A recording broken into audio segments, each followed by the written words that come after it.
Chapter 110. Jinwan was slightly stunned. In the next second, he had already kissed her. Why are you kissing whenever you want to? Just kissing. Mo Jingshan's words carried a hint of teasing. Was he going to do it again? Could it be that feeding her earlier was just to save up energy? After a kiss, he finally released her. He placed his palm behind her head, pressing against her forehead as he watched her. Mrs. Mo once said, "No one can have any ideas about your man." He lowered his head to admire the moisture in her eyes, watching with satisfaction as she was kissed into a daze. On the other hand, if anyone dares to have any ideas about Mrs. Mo, I definitely won't be polite. Mo Jingshan actually had such a domineering side, yet it did not appear to be intentional. Furthermore, this man's domineering side did not make her unhappy. Instead, it made her instinctively want to express her stance. In the past, her relationship with Sheng Yihan had always been a one-sided problem. It had nothing to do with her.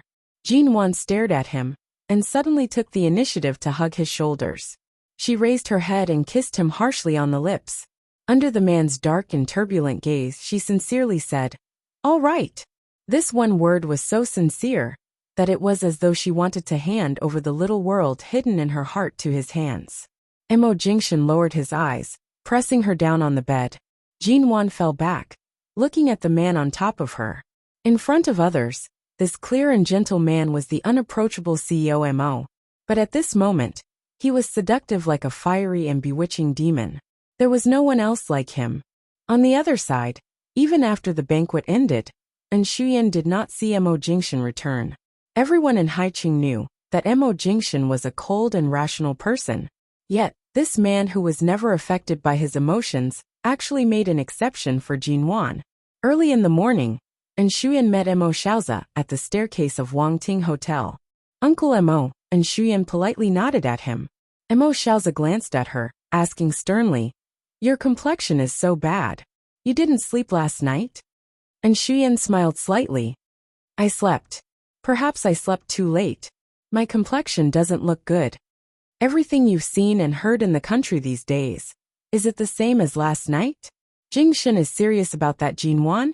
Mo Xiaozi's expression was dark, and Shuyan hesitated for a moment and did not speak. Instead, she slowly nodded her head.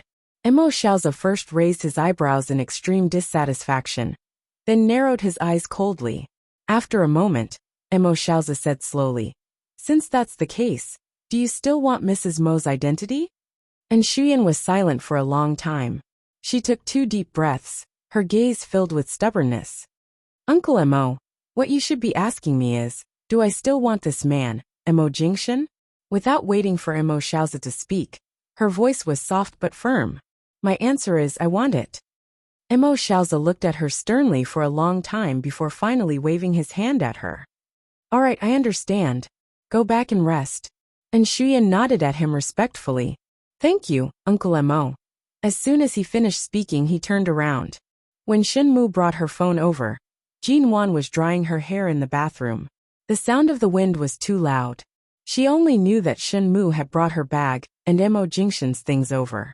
When she walked out after drying her hair, Shenmu was respectfully and softly speaking to Mo Jingshan outside the door. "All right, CEO Mo, I understand." Mo Jingshan indicated that he could leave. Shenmu nodded and turned to smile politely at Jinwan before turning to leave. "Neither of us brought our phones. How did Shenmu know we were here?" Jinwan glanced at the back view of him walking toward the elevator. She casually asked as he closed the door. Mo Jingshan calmly glanced at her, using his chin to point at the phone in the room. She took her bag and searched for the clothes she wore in the car yesterday, but only the clothes inside. Her coat was still left in Sheng Yihan's car. Jinwan finally realized what was going on. She took her bag and searched for the clothes she wore in the car yesterday. She hesitated for a moment and did not dare to mention Sheng Yihan's name. After changing her clothes, she found that her phone had been out of battery since last night. She took out the charger from her bag and placed the phone on the bedside table. However, the moment she charged the phone and turned it on, she heard the sound of several text messages. The first one that popped up on the screen was from an unfamiliar number. "Rest well." It was a very ordinary word, But it was so concise that there was not even a punctuation mark. Jinwan stared at the 4 words, her fingers pausing on the screen. After a long moment of confusion, she finally guessed who it was. She opened the phone's photo album and found the record of Xia Tian's diagnosis. There was a page with Xia Tian's attending doctor's phone number. It was indeed Sheng Yihan. All these years, she and Sheng Yihan had tacitly ignored each other. Even when they passed each other in the hospital, it was as though they were strangers. He was his orthopedic doctor, and she was her Mrs. Mo. They had long had nothing to do with each other. But now, he suddenly appeared in her sight with ulterior motives. What was the reason? Was it because he was about to officially return to the Sheng family? Was it because one of the 4 large families in Haiqing would belong to him? Was he really, as she had once seen him, hiding a monstrous ambition under his handsome appearance? Mo Jingxian had just made a call to the company. When he turned his gaze back from the window, he saw her thoughtful expression and asked, "What's wrong?" Jinwan raised her head, her gaze pausing on the man's overly gentle and perfect face. Her expression remained calm, but her fingers quickly moved to delete the message that should not have appeared. Nothing. Mo Jingxian looked at the woman by the bed, narrowing his eyes. The little girl's fingers quickly tapped on the screen of her phone. He only glanced at her indifferently before he strode over and took her phone from her. Jinwan wanted to reach out to snatch it back, but retracted her hand due to the man's indifferent expression. That message had already been deleted. Mo Jingxian was currently looking at the top unread message. It was from Xia Tian. 3 consecutive messages. Mine 1. My little heart has been shocked. I've already been unable to sleep for several days. That Dr. Sheng is simply too handsome. After interacting with him for so many days in the hospital, I actually didn't realize how good his looks are. Are you really familiar with Dr. Sheng? Does he have unidirectional autism? Otherwise, why is he usually so cold? He doesn't even say a word of superfluous nonsense.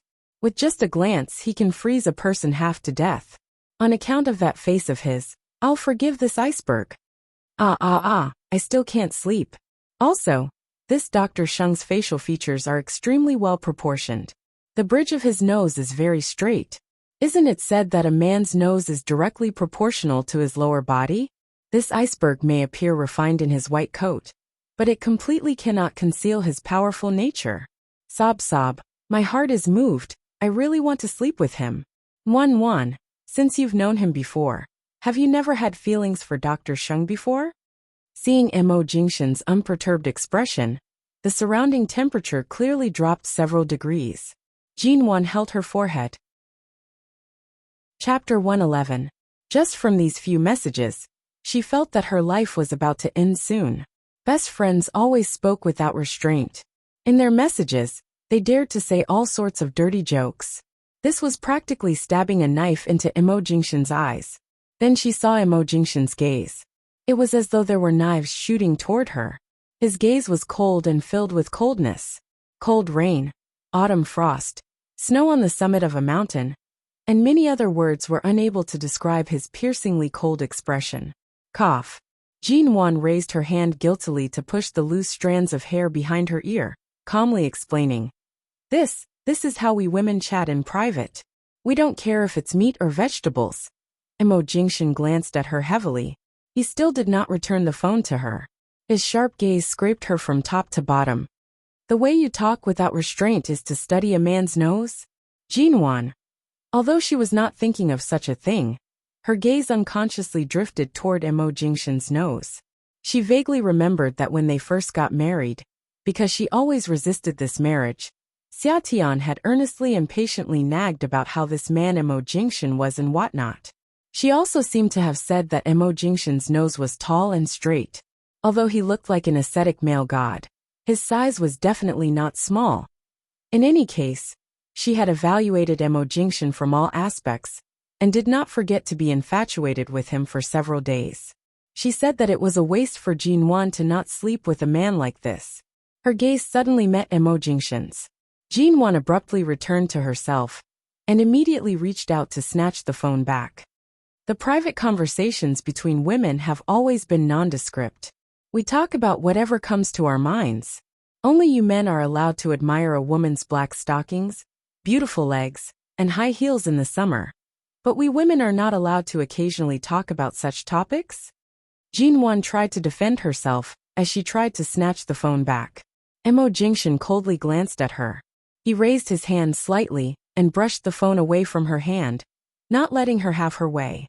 When have you ever seen me pay attention to a woman's body below her shoulders? His tone was unkind. Jinwon rolled her eyes. Every day you toss and turn me. Don't talk about below the shoulders, even below the waist has been seen by you, alright? Not to mention looking around. He had kissed her from top to bottom, inside and out. Mo Jingshan chuckled coldly at her unreasonableness. Apart from you, I don't care. In any case, return my phone to me first. Jinwon could not win against him. She jumped onto the bed barefooted and pounced over to snatch it back. Seeing her pounce on him, Mo Jingshan didn't dodge or raise his hand. When she finally touched the phone, he pressed his arm against her waist and pressed her whole body into his arms. Jinwon was caught off guard and fell forward. She stumbled so hard that half of her body fell toward him, and her entire face was pressed against the man's chin. She was about to step back with the phone in her hand when the strong arm behind her waist tightened. The man's low voice rang by her ear. For the sake of the private conversation between you women, Mrs. Mo is even willing to throw herself into your arms. You were clearly the one who suddenly pressed down on my waist. Jinwon raised her head to explain. The moment she raised her head, her lips brushed past his. She had yet to react when the man held the back of her head and kissed her. She could not stand steadily on the bed. Half of her body was pressed against his. She twisted her waist and held the phone tightly in her hand. This position, she could not tell if it was ambiguous or awkward. In any case, this kiss was not ambiguous at all. Instead, it was more like a punishment. It was so heavy that it robbed her of all her breath. Only when Jinwon's tongue was numb from the kiss did the man release her. His gaze no longer had any warmth as it landed on her phone. Before the sky turns dark, arrange for her to be transferred to another orthopedic hospital. This was the undeniable sentence Mo Jingshan said by Jinwon's lips, just as she was about to suffocate from the kiss. Transfer? She looked at him. 2 days ago, I did have this intention, but Xia Tian's legs can't move. If she gets hurt during the transfer, you're worried about the person I sent? Mo Jingshan lowered his head, indifferently glancing at her.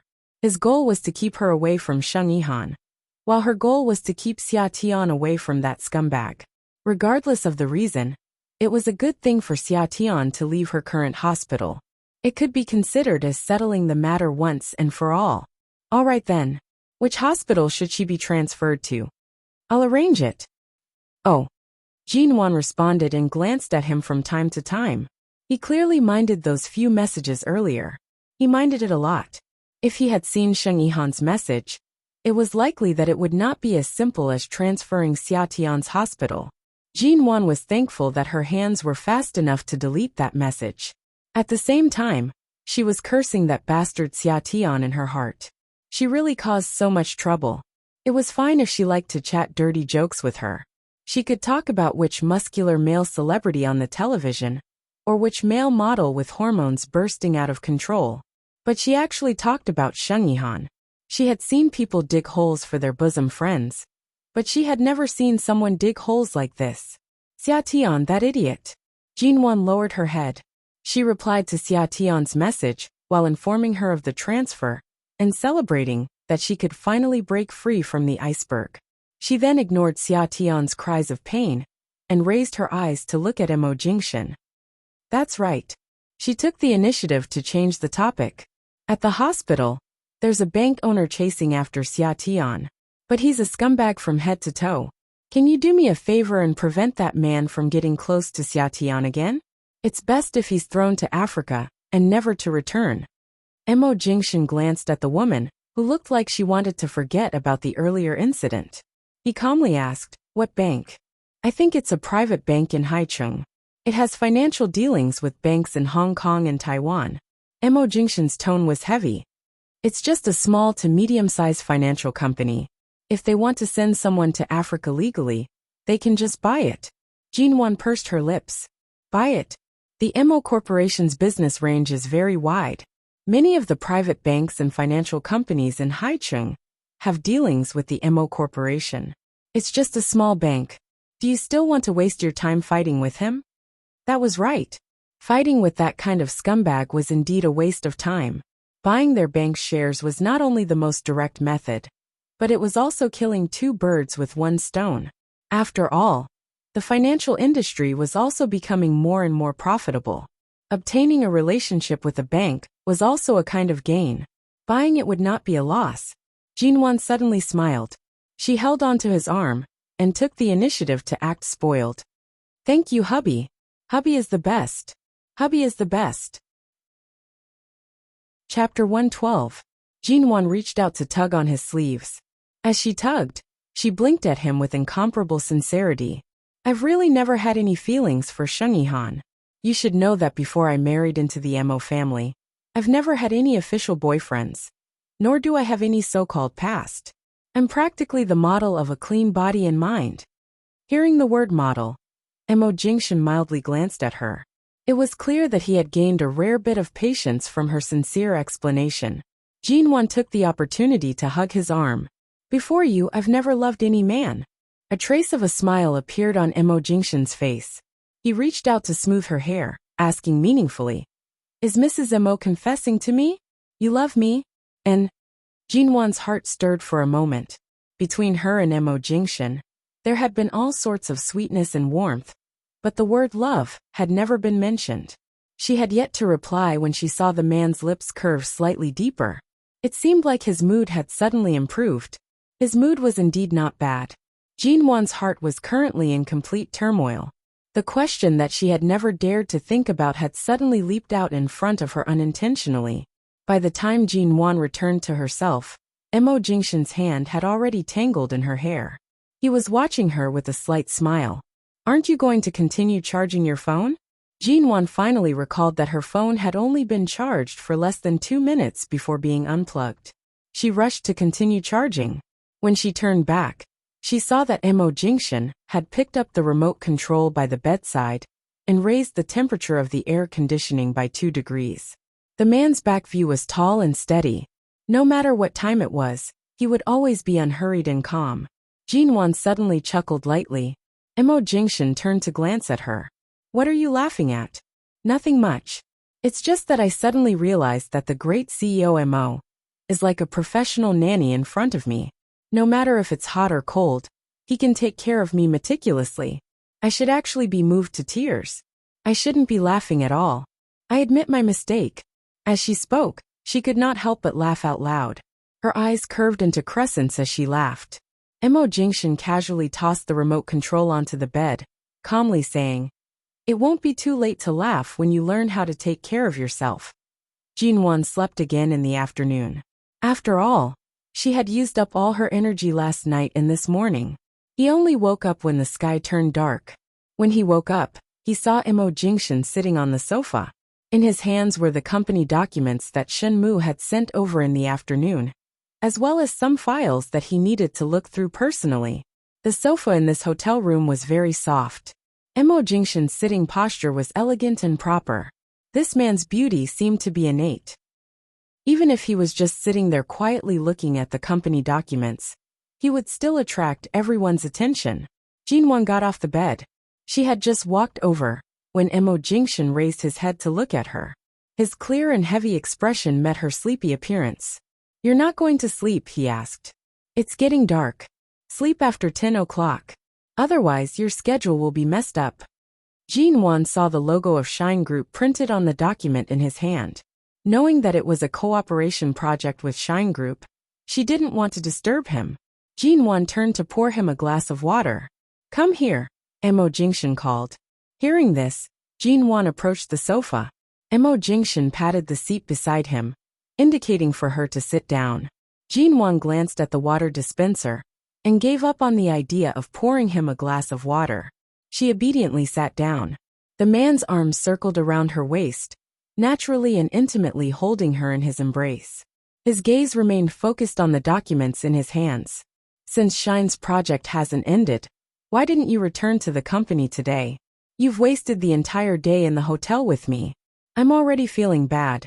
Jinwan took the opportunity to ask as he placed the documents in his hands down. Mo Jingshan mildly curved his lips. He raised his hand to press against his brows. After resting for a few seconds, he picked up the documents again and continued reading. At the same time, his hand around her waist moved up, running through her soft hair. His gaze was on the documents, but his voice was directed at her. There are just some follow-up matters that require my signature. I've worked overtime for almost a week, so I'll spend more time with you these 2 days. As he spoke, he lowered his head to look at her. Not just today. My time tomorrow belongs to you as well. From last night until today, the two of them had stayed in this hotel room. Their food and necessities had all been sent up by the hotel staff. Although it was rare for the two of them to have such a pure, undisturbed world, why did Jinwan feel that Mo Jingshan was implying that tomorrow, the two of them might have to spend the entire day in bed? When the hotel's dinner arrived, Jinwan nibbled on the pork ribs while thinking about how she could enjoy such a warm and peaceful vacation time with Mo Jingshan, while perfectly avoiding contact with the bed. Why isn't there a single vegetable dish in the hotel's meal tonight? Jinwan asked as she ate. We've stayed in the room for an entire day, and even had a stomach full of meat at night. Why don't we find a place to pick some vegetables and fruits to cook for ourselves tomorrow? Is there any specialized organic vegetable garden in Haicheng? Mo Jingshan glanced at her, as though he could instantly see through her thoughts. After 2 seconds he said, There is. I'll bring you there tomorrow. Jinwan placed another piece of pork ribs into her mouth, her heart filled with joy. She finally found a perfect excuse to avoid the bed. The next day, Jinwan had just pushed open Mo Jingshan's car door and stepped out when she saw a cluster of villas located in the wealthy area of Haicheng. Although it was a cluster of villas, it was a priceless area in Haicheng.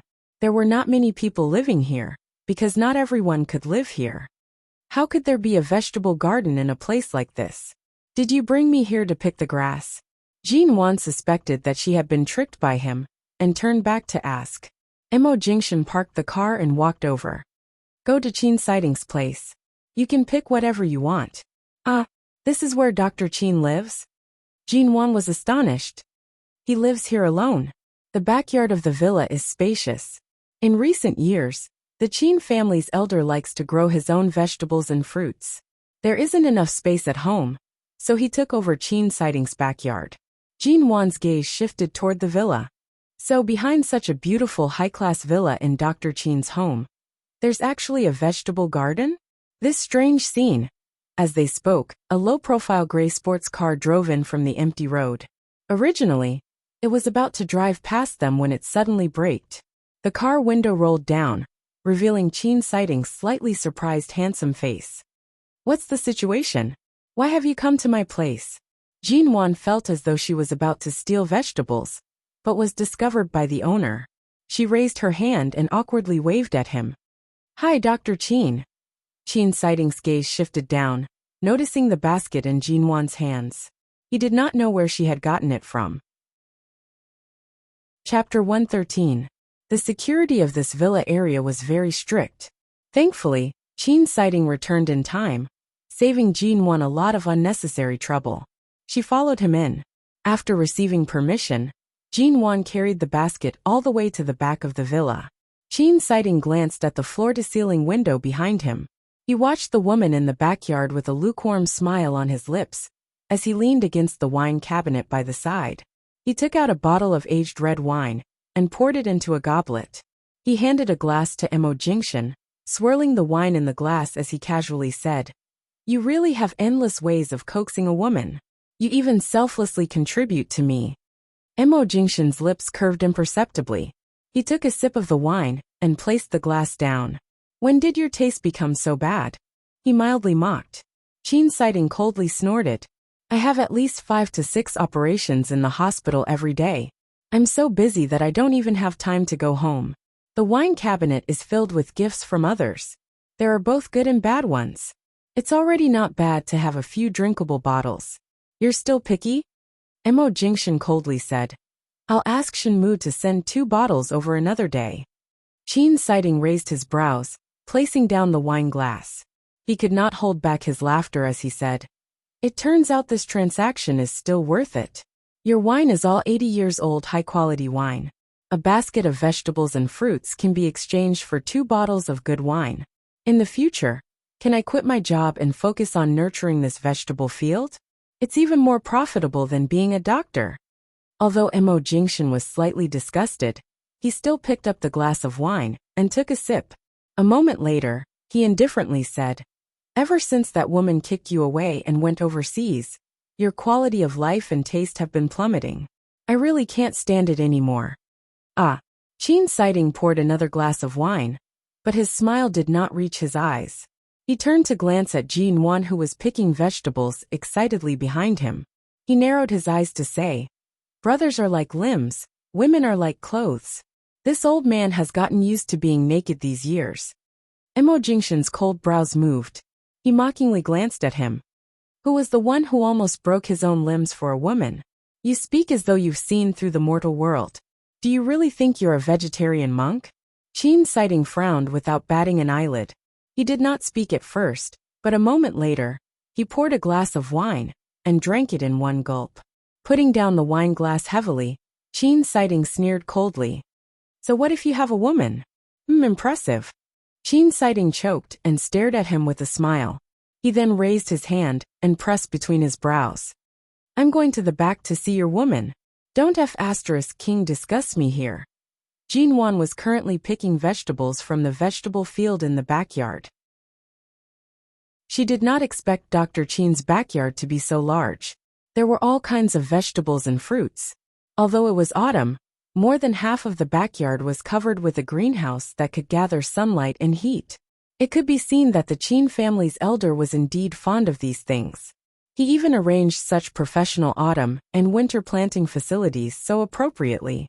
Although the style of this vegetable garden and orchard was really out of place in this high-class villa area, standing in this lush green field was really relaxing and refreshing. Most importantly, Dr. Qin's home was very clean. The fruits and vegetables in the backyard were also grown especially well. There was no need to worry about pesticides or other chemicals like the orchards outside. Jin Wan plucked a bright red tomato and casually plucked the cabbage by the side. It was fresh and juicy. Even though it had not been washed or cooked, it was already stimulating one's appetite. Abruptly, she heard footsteps from nearby. She turned to see Qin Siding leisurely approaching. He glanced at the things in her basket, and a trace of a smile flashed past his eyes. "Mrs. Mo is so carefree. I almost thought you came here for a vacation." Qin Siding walked over, casually picking up a cabbage from the basket. Speaking of which, it seems like our Qin family can also expand into the agricultural vegetable industry in the future. For these kinds of vegetables, 100 yuan per piece is not too much. Thankfully, you're not interested in the Qin family's company. Otherwise, with your scamming behavior, the Qin family would be ruined in a few years. Jin Wan half-jokingly plucked another tomato. She casually wiped it in her hands and took a bite. Qin Siding glanced at her. "You're eating it without washing it? There are no pesticides on it. It's not like there's anything wrong with eating it." Jin Wan's mood was especially good due to the sweet and sour taste in her mouth. She completely ignored Qin Siding's disgusted expression and used her other hand to pluck another tomato for him. Seeing that he did not take it, she raised her eyebrows and tossed it into the basket. "I know you doctors are all misophobic, but don't be so spoiled, all right? You don't even want to eat something so natural. Don't tell me you only drink disinfectant every day." Qin Siding stood casually with his arms crossed. He casually and indifferently glanced at her. The spoiled Ji family's young miss actually dares to say someone else is spoiled. Ah, are you slapping your own past face? Have you forgotten what kind of temper you had in the past? People change, Yi Zichen said. Jin Wan did not look at him. She lowered her head to inspect the vegetables in the basket. Her tone was warm and calm. "Regardless of whether it was in the past or now, I'm still me. It's normal for my personality and habits to change a little." Qin Siding suddenly laughed mockingly, coldly and indifferently saying, "Indeed, women are all fickle." Jin Wan's hand that was fiddling with the vegetables in the basket suddenly paused. She vaguely heard some deeper meaning in his tone, and instinctively felt that Qin Sighting had a story. She raised her head and glanced at him. Qin Sighting did not look at her again. When he turned around, he coldly threw down a sentence. Be careful. Don't step on the radishes and potatoes on the ground. If you damage them, my family's elder will directly look for your family's Mo Jingxian to settle the score. Jinwan paused. She lowered her head to look at the things planted in the soil by her feet. Earlier on, she did not pay attention to this side. Thankfully, she did not step on them. The fruits are all at the back. If it's too high, take a ladder and pick them yourself. Last night, you could even jump out of the window. Climbing a tree shouldn't be difficult for you. While speaking, Qin Sighting glanced at her with a hint of a smile. When Jinwan directly rolled her eyes at him, he used his chin to point not far away. The ladder is over there. It's very safe. You won't fall. Thanks. Jinwan took another bite of the tomato in her hand and turned to head to the orchard behind. It was as though they had a great harvest. Jinwan happily held the basket full of vegetables as she walked back from the back. Dr. Qin, is the kitchen in your house usable? Jinwan asked excitedly. Qin Sighting narrowed his eyes. So you're not only here to pick vegetables, but you're really treating my place as a holiday villa. You even want to start a fire and cook? Not only do we want to start a fire, we're also planning to stay here tonight. Do you have any objections? Qin Sighting leaned against the door. It's been 2 months, and I finally have a rare day off. Just for this one day, I have to watch the two of you show off your affection in front of me. It hurts my eyes. Dash. Chapter 114. You don't want to see? Mo Jingxian casually tossed a high-class residential area access card onto the coffee table in front of Qin Sighting. Aolan International belongs to you tonight. Limited to guest rooms. The password is Jinwan's birthday. Qin Sighting lightly snorted. How would I know when your woman's birthday is? Jinwan had already entered the kitchen with the basket in her hands. However, she could still hear Qin Sighting's voice from outside. Furthermore, I'm not stupid. Why would I run to your place to eat takeout when the food is delivered to my mouth? As he spoke, Qin Sighting casually tossed his coat aside and elegantly sat down on the sofa. It was as though he was prepared to wait for Jinwan to prepare a sumptuous meal for them. Jinwan walked out and saw Qin Sighting's expression, as though he was waiting to enjoy himself today. She could not help but laugh. She found an apron and wrapped it around her neck before returning to the kitchen. Speaking of which, does Jinwan know how to cook? Qin Sighting finally remembered the most serious problem. His brows rose. Mo Jingxian did not reply. His suit had long been placed aside. He casually unbuttoned his sleeves and rolled up his sleeves. He indifferently and coldly said, to be able to taste my woman's cooking, you should say that you're blessed for 3 lifetimes. Qin Sighting snorted, clearly not believing him. Are you serious? Will I get food poisoning today? Mo Jingxian, you can choose to starve or not eat. By the time he finished speaking, Mo Jingxian had already entered the kitchen. Seeing that Jinwan was washing vegetables, he approached. What else do you need to wash? I'll help you.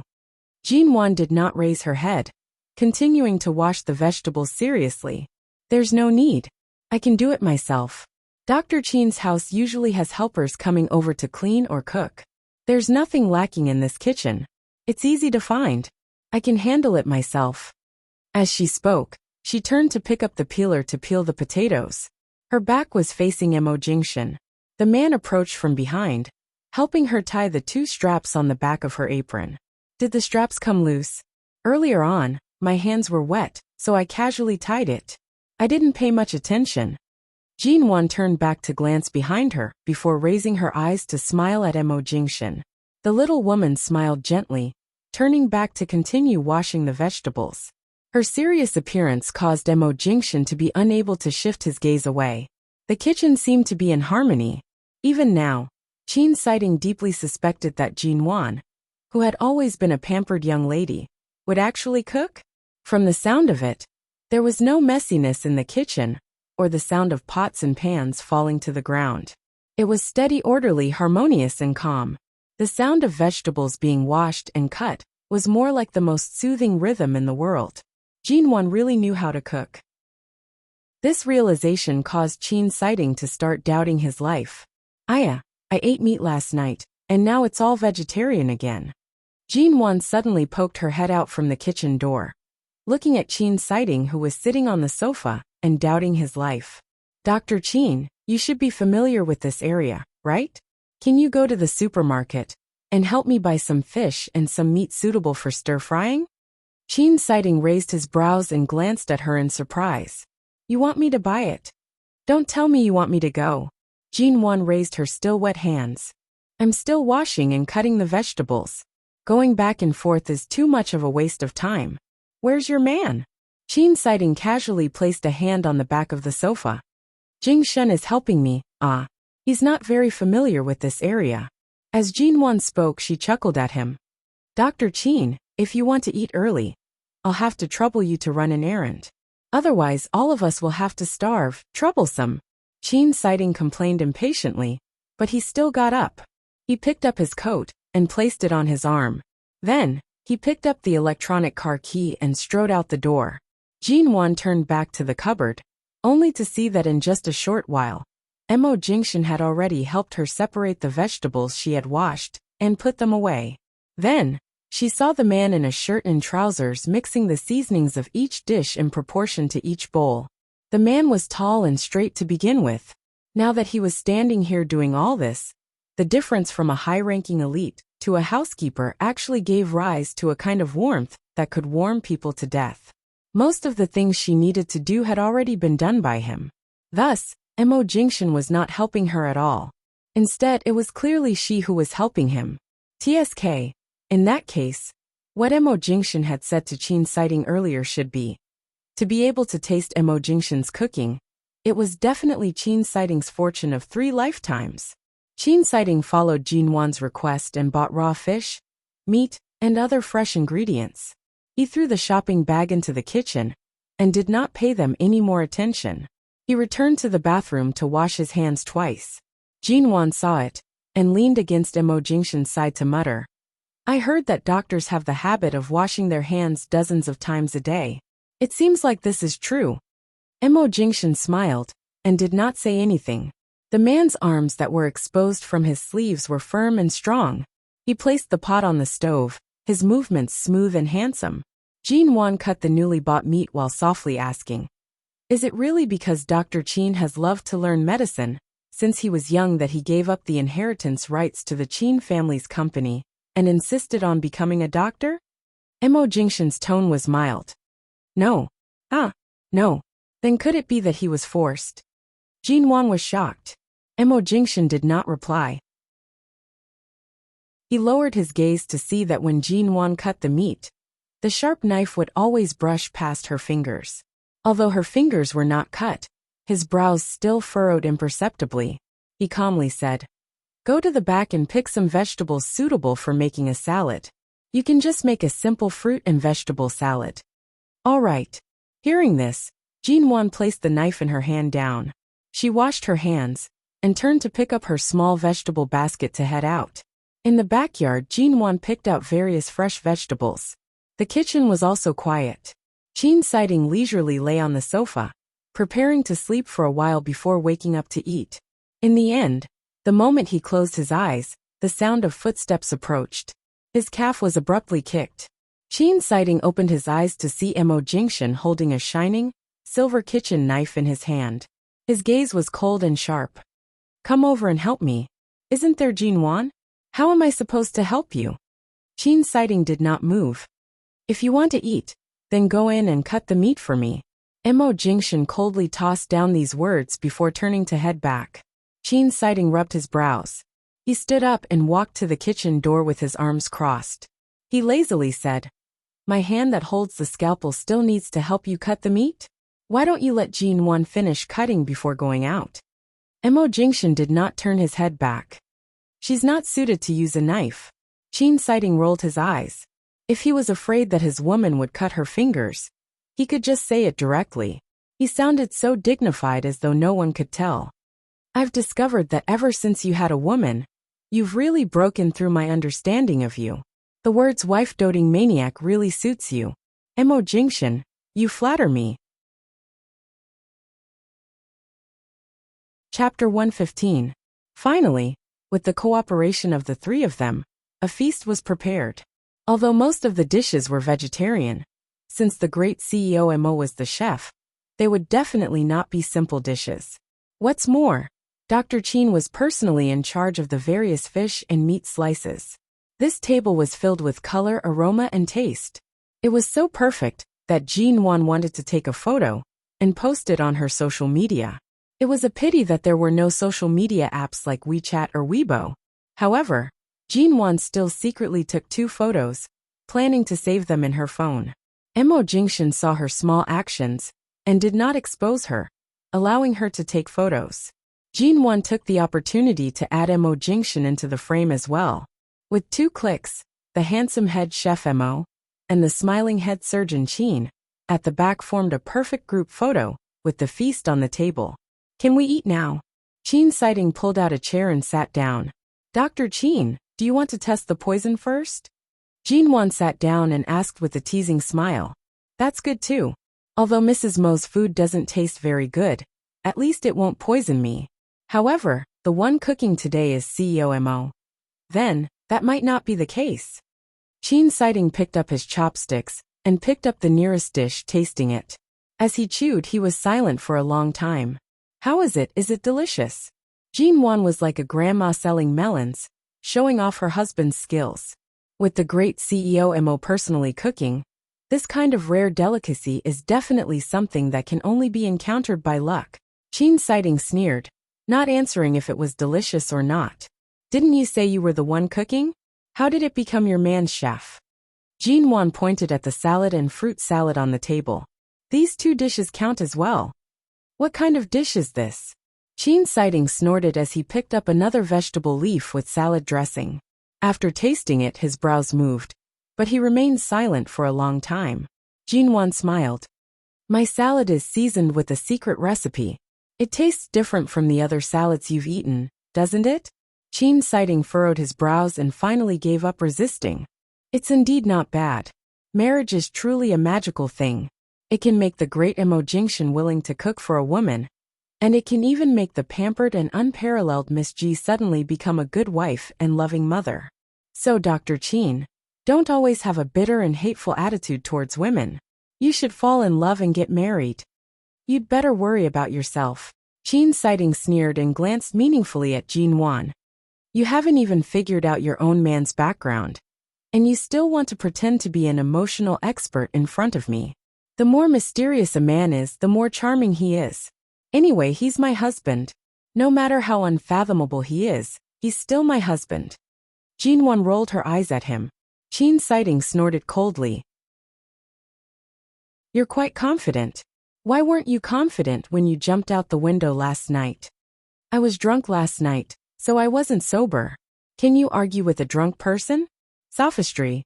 Seeing that the 2 of them were about to start fighting, Mo Jingshan helplessly rubbed his brows.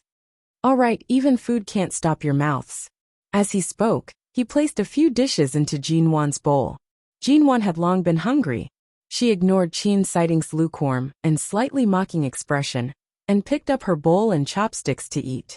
In the end, Qin Sighting's appetite also increased, and he ate a lot. Jinwan's heart was proud. She knew that even if Mo Jingshan was no longer a CEO, any restaurant he opened would be filled with guests because of the delicious food. Even a rich young master like Qin Sighting, who had grown up with a golden spoon in his mouth, could be satisfied no matter how crafty his taste was. But he refused to admit it. TSK. While Jinwan and Qin Sighting were fighting with their eyes, Mo Jingshan smiled mildly and did not speak. In the meantime, the phone on the table vibrated. He casually picked it up and saw that Mo Xiaoza had sent a message. His gaze calmly read the few lines on the screen, and a trace of coldness that was difficult to detect appeared in his eyes. At this moment, Qin Sighting suddenly said, "The taste of the salad dressing you made is indeed very unique. Do you mind helping me make another plate of fruit salad?" Jinwan raised her brows, curling her lips at his sudden admitting defeat. She very generously stood up and headed to the kitchen. In the dining room that was separated from the kitchen by a wall, Qin Sighting's gaze shifted toward Mo Jingshan, asking softly, "What is it?" Mo Jingshan's gaze was cold as he tossed his phone onto the table. Before the phone screen automatically darkened, Qin Sighting glanced at it. Then, the moment the phone darkened, he calmly asked, "Is this a warning or a declaration of war?" Mo Jingshan did not speak, his gaze cold. Qin Sighting understood and smiled playfully.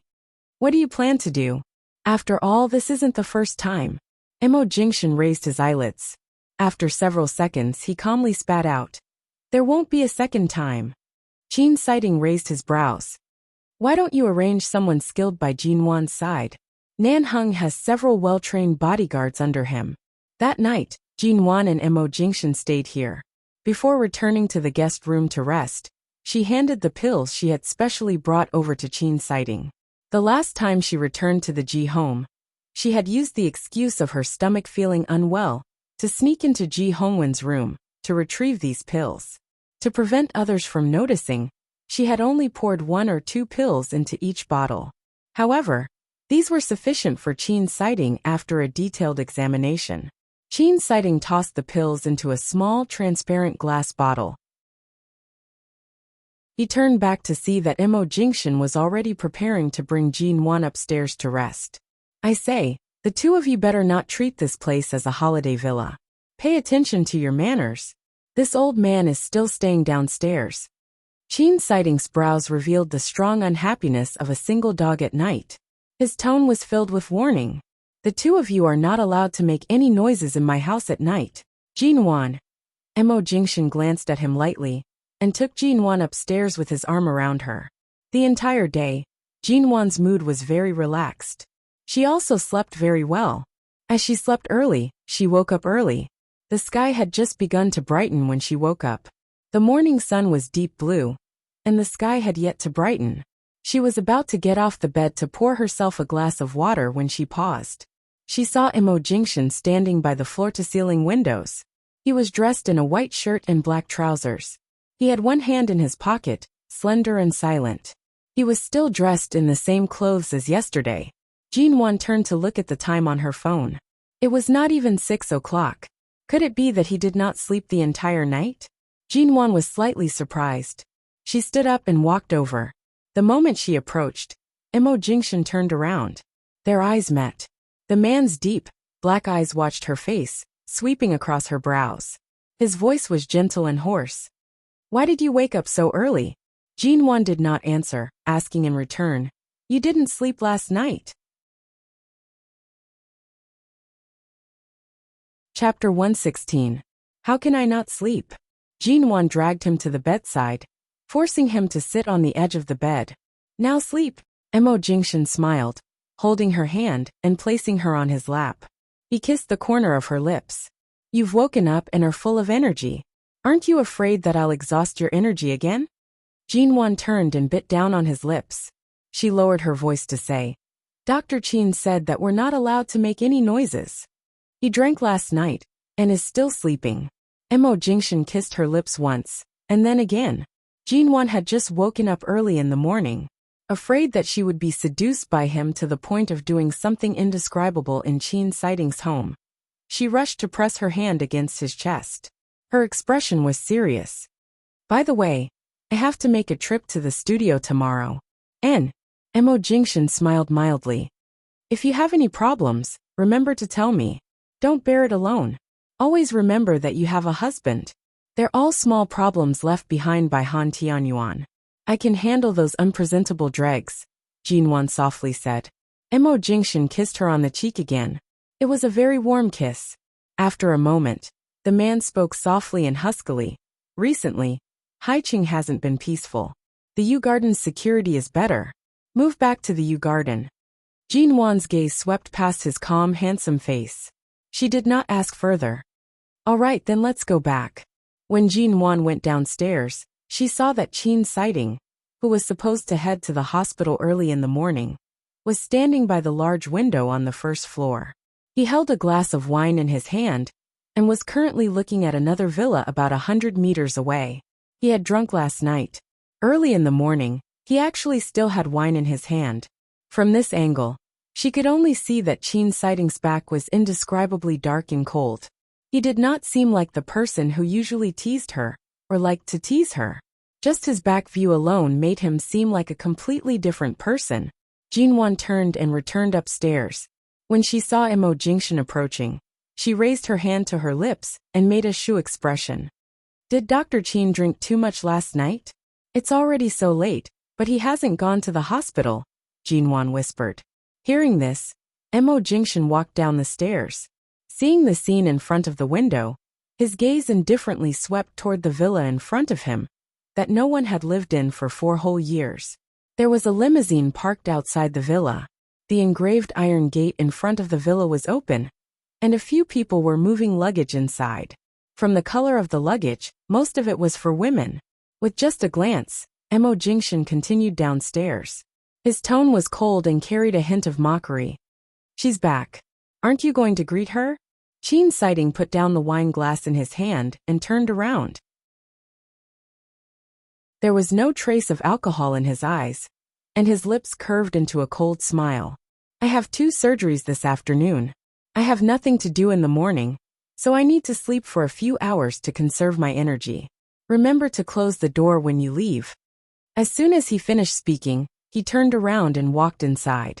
Jinwan waited for Qin Sighting to return to the bedroom before heading downstairs. She saw Emo Jingxian standing there with one hand in his pocket. His expression was indifferent, and he did not seem to be unhappy with Qin Sighting's attitude.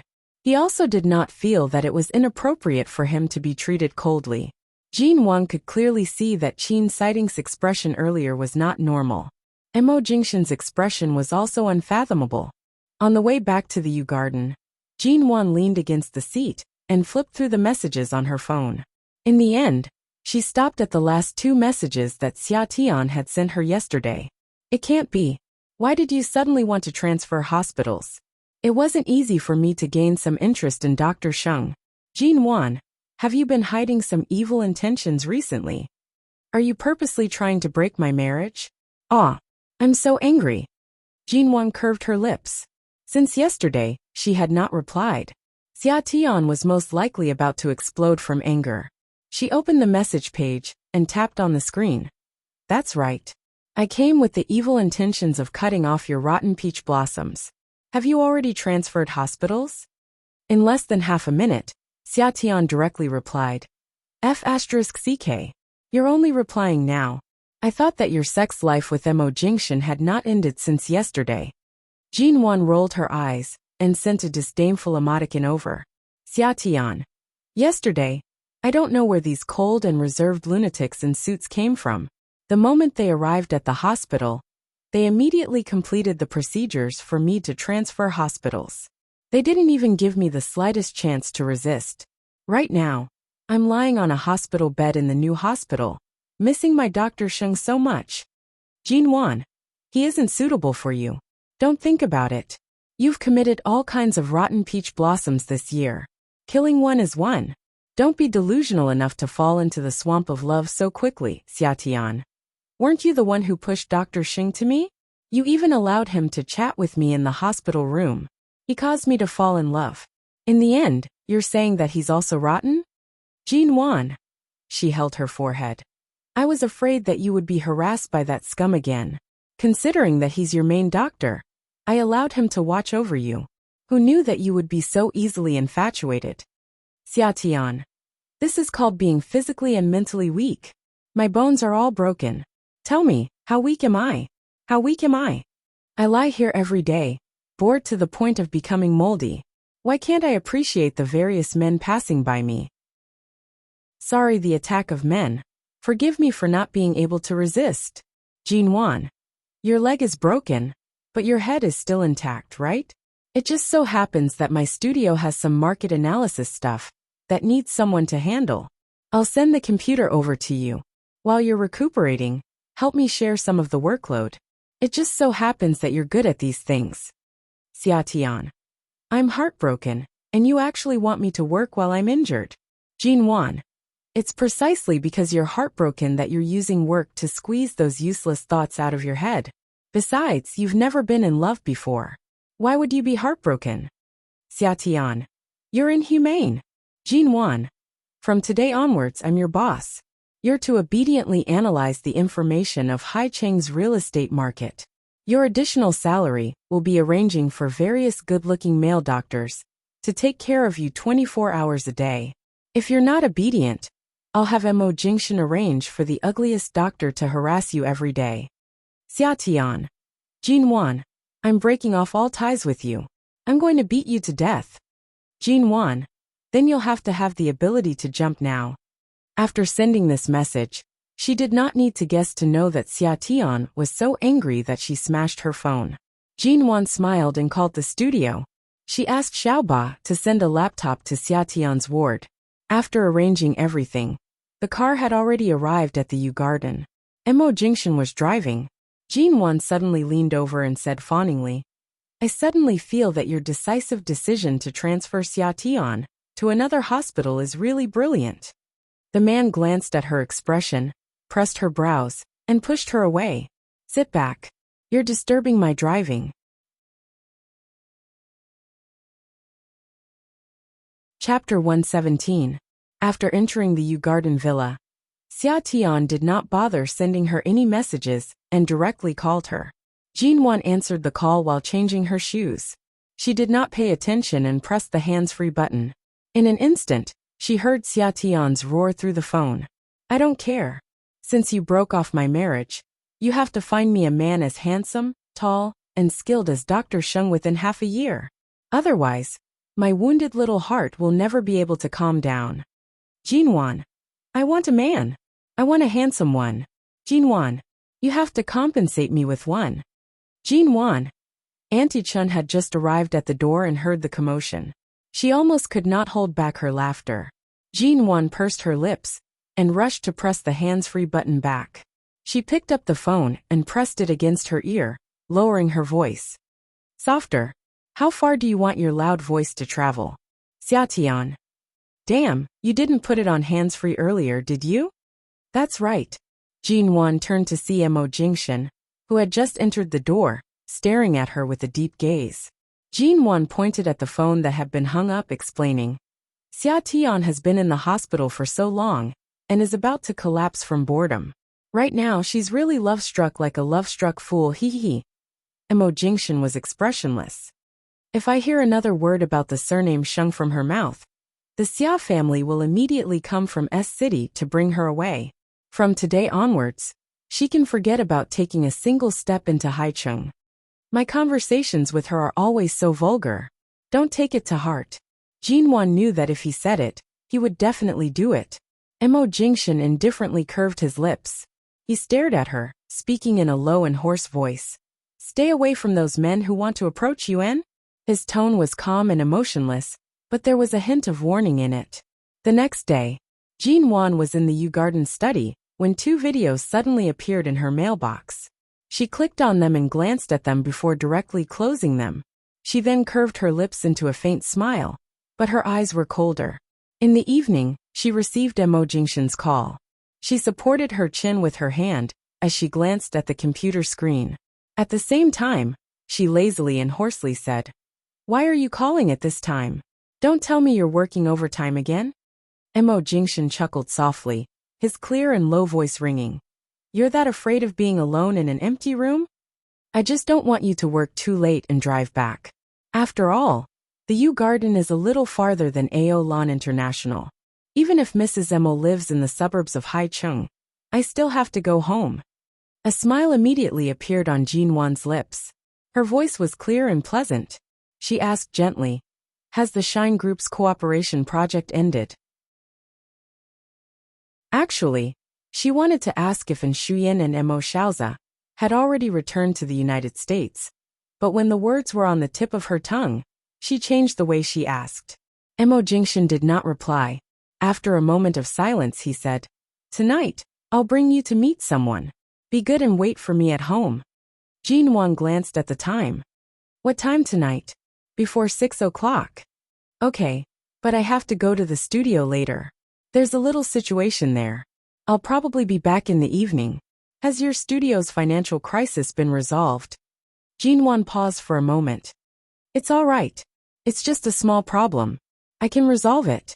Mo Jingshan was quiet for a few seconds. Go early and come back early. Don't wander around for the next 2 days. Got it. Jinwan could more or less guess the meaning behind his words. There must be a reason why he wanted her to return to the Yew Garden. Since he did not say, she did not ask. Before noon, Jinwan left the house and went straight to the studio. The moment she arrived at the studio, Xiaoba saw her and immediately ran over, as though she had seen her savior. Boss Muan, you're finally here. If you came any later, I would have been worried to death. What happened? Earlier on, you were so flustered on the phone. Which investor came to create trouble? Jinwan asked unhurriedly as she walked toward the office. The two arrived at the door. Before Xiaoba could speak, she suddenly heard a woman's voice coming from the office. Every word seemed to be filled with mockery and disdain. Jinwan stood outside the door and listened for a moment. She then pushed the door open and entered. Call your current person in charge over immediately. The 30 million we invested back then has been reduced to zero in the blink of an eye. It hasn't even been half a year since we invested.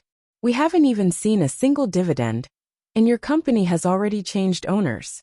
Right now, you can't even take out the money. You even said that you've merged into some studio.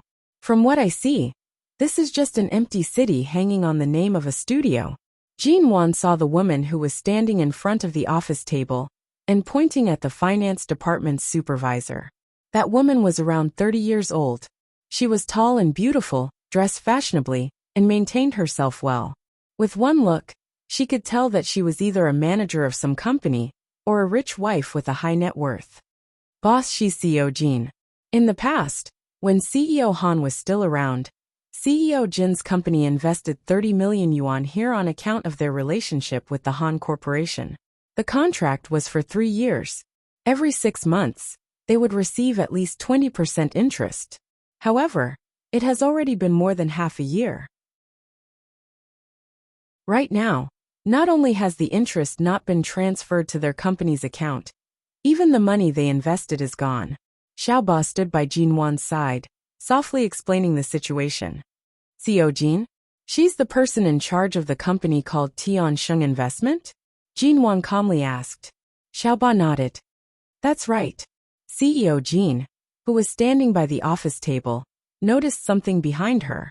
She turned back to look at the person by the door. Xiaoba was an intern assistant. CEO Jin's disdainful expression shifted away from her face and landed on Jinwan. When she saw Jinwan, her eyes narrowed.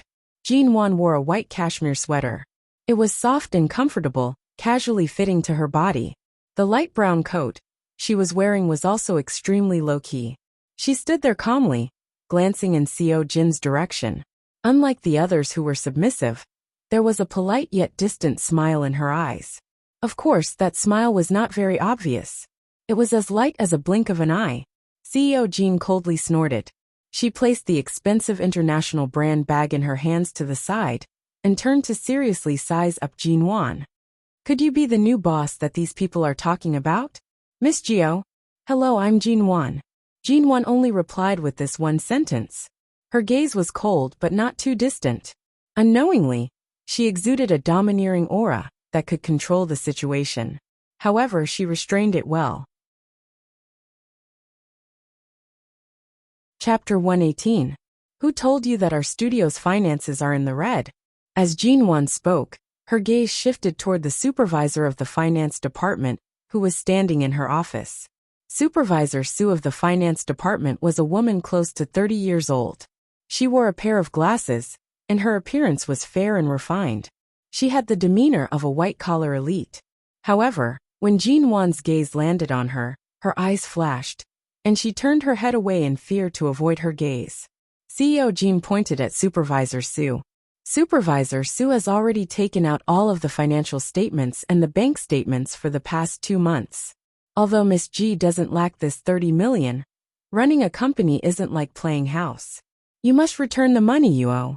If you really can't return it, you can always reach out and ask your father for it. I don't care where you got the money from, but you must return it to me in its entirety. CEO Jin pointed at Supervisor Su. Jinwan's tone was mild, and her lips carried a smile that did not reach her eyes. Since your company signed a 3-year investment contract with us, and you're taking it back after just half a year, are you planning on unilaterally terminating the contract? CEO Jean revealed an expression, as though she knew she would say this. She glanced at the man behind her, who was carrying a briefcase, and coldly smiled. I knew you would say that. You want to use the contract to discuss the breach of contract with me, right? I'll leave my words here. Today, not only will I successfully terminate the contract, the money must also be transferred immediately. Otherwise, don't blame my lawyer for taking you guys to court. Let's see if this studio of yours can continue operating. From start to finish, Jean Wan appeared unaffected by CEO Jean. She walked over and picked up the 2 financial reports and bank statements. After taking a few glances, she abruptly turned to look at the supervisor of the finance department, who had been quietly standing by the side. Supervisor Su, Jean Wan called out to her. Supervisor Su did not expect her name to be called. She was startled and turned toward Jean Wan. Miss Ji, these are all the conclusions you came up with today? Jean Wan asked. Supervisor Su lowered her head, appearing cautious and respectful as she answered. That's right. These are the debts that were left behind when CEO Han was still around. We've already deducted a portion of it from our liquid funds and paid it off. However, there's still a large portion that we still owe. CEO Jean called earlier and said that she wanted to come over to take a look. Yesterday, I worked overtime until very late to retrieve these financial reports. Worked overtime until very late? Jean Wan smiled faintly before shifting her eyes. Her tone was soft, and her emotions were hard to discern. CEO Jean, can you give me 20 minutes to chat with my supervisor?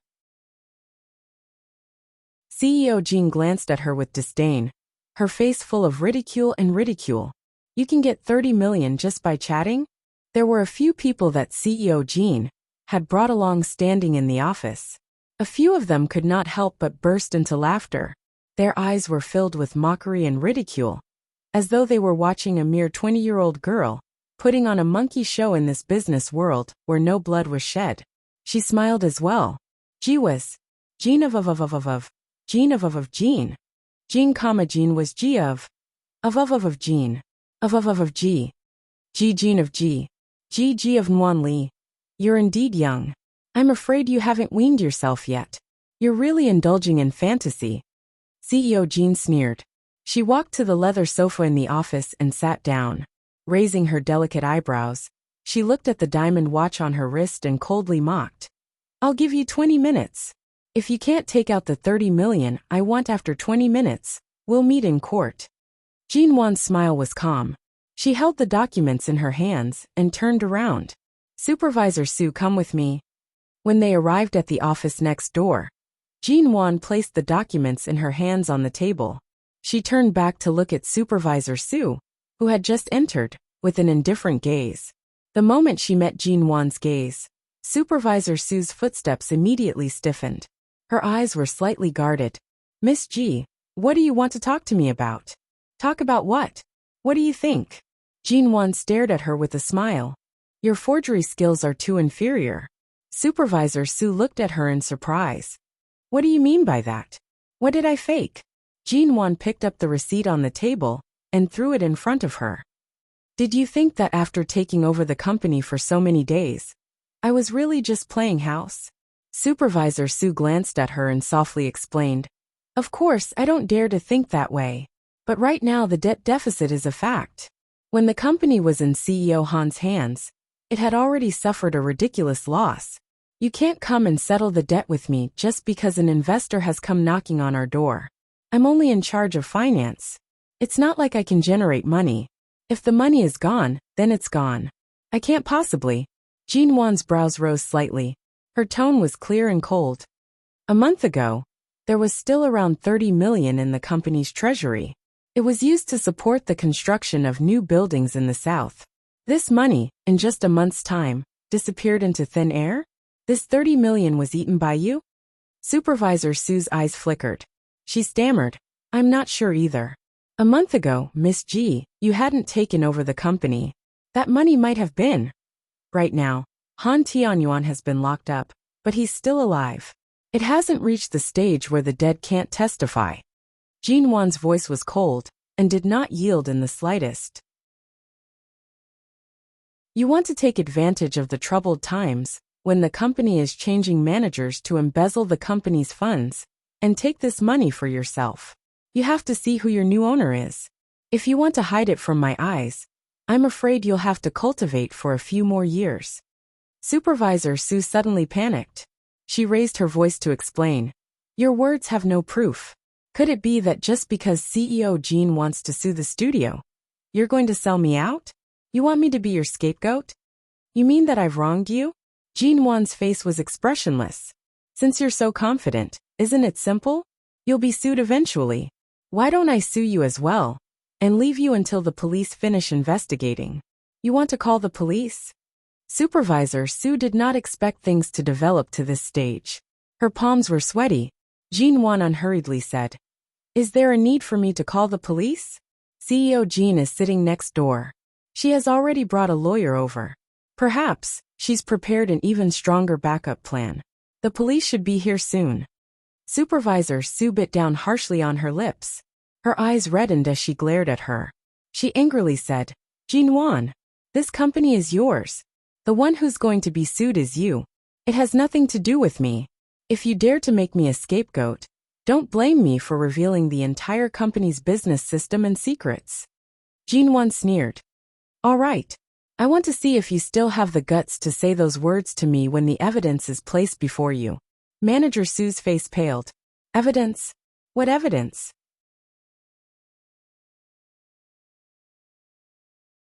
Chapter 119.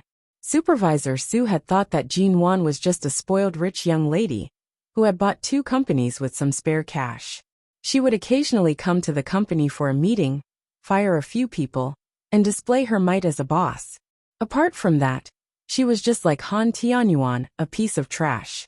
However, Jin Wan's following words caused Supervisor Sue to be unable to maintain her composure. Do you think that just because I don't come to the company, I won't understand the company's situation? I have eyes. I'll investigate and see. You're the head of the finance department. I'm afraid you won't be able to memorize the monthly analysis of the company's financial situation. But I can. Supervisor Sue furrowed her brows in disbelief. Jin Wan coldly watched her. I know where every single cent is spent. And this 30 million yuan of liquid funds has already been transferred away a month ago. Do you think I haven't discovered this matter? Supervisor Sue's eyes reddened. She took a deep breath and tried hard to hide her emotions. Supervisor Sue, do you believe me? Ever since the first day I came here, I've already noticed you. I've been waiting for the time when you can't sit still anymore, Jin Wan calmly said. At the same time, she took out her phone and data cable from her bag, connecting it to the computer on the table. Not long after, an indescribable video appeared on the computer, as well as the sounds of men and women unable to control themselves. The moment she saw the video on the computer, Supervisor Sue turned to look at Jin Wan. Her face instantly paled to the point where it lost all color. How did you? When the person in charge of the company was handing over his position, you took advantage of a loophole in the company's finances to embezzle more than 30 million yuan of liquid funds. This is a crime of theft. Jin Wan crossed her arms, coldly leaning against the table. Her tone was slow and cold. And today, you used CEO Jin to create trouble, not only to use this matter to escape, but also to make enemies between CEO Jin and CEO Jin. After all, even if I can't keep my studio, I still have the G family and the Mo family behind me. You wanted to use me to get rid of CEO Jin. Am I right? Supervisor Sue's eyes widened. She stared at Jin Wan, as though she was looking at a monster. He couldn't believe it. How did she find out? Jin Wan saw the trace of panic in Supervisor Sue's eyes. It was extremely cold, and her exquisite facial features became cold and imposing. CEO Jin's husband slept with you before, and the 2 of you were so passionate that you could have sex in a small hotel that wasn't very safe.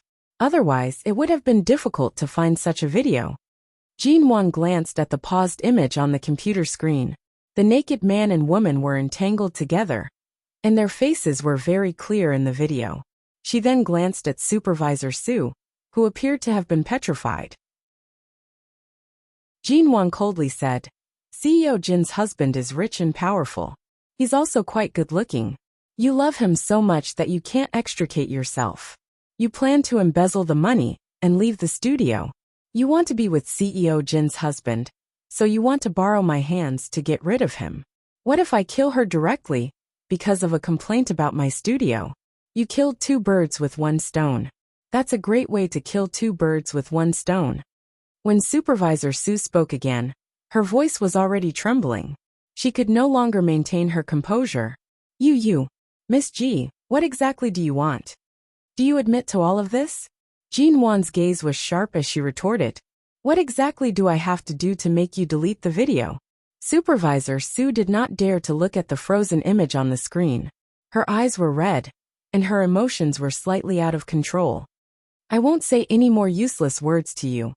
Jinwon nimbly turned off the computer to avoid being blinded by the video. She kept her phone and unhurriedly said, If you want to be someone else's mistress, I don't care. I don't care about your relationship problems. But you have to return the 30 million yuan you took from here immediately. Immediately? Supervisor Su glared at her. Her complexion was pale as she suddenly said, The money has already been transferred to an overseas account. I have no way of retrieving it now. The moment her words landed, Jinwon took out a recording pen from her bag, at almost the same time.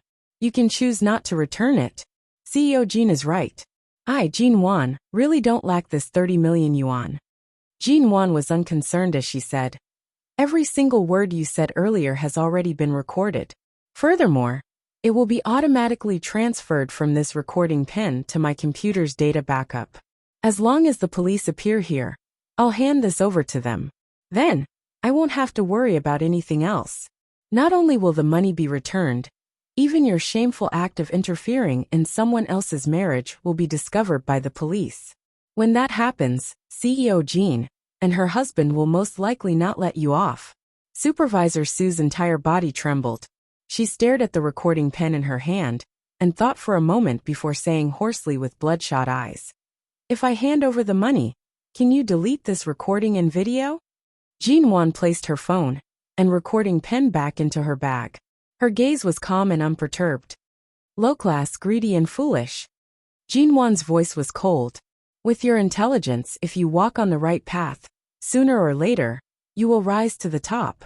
For a man with a family, you destroyed your own future, and even broke the law for 30 million yuan.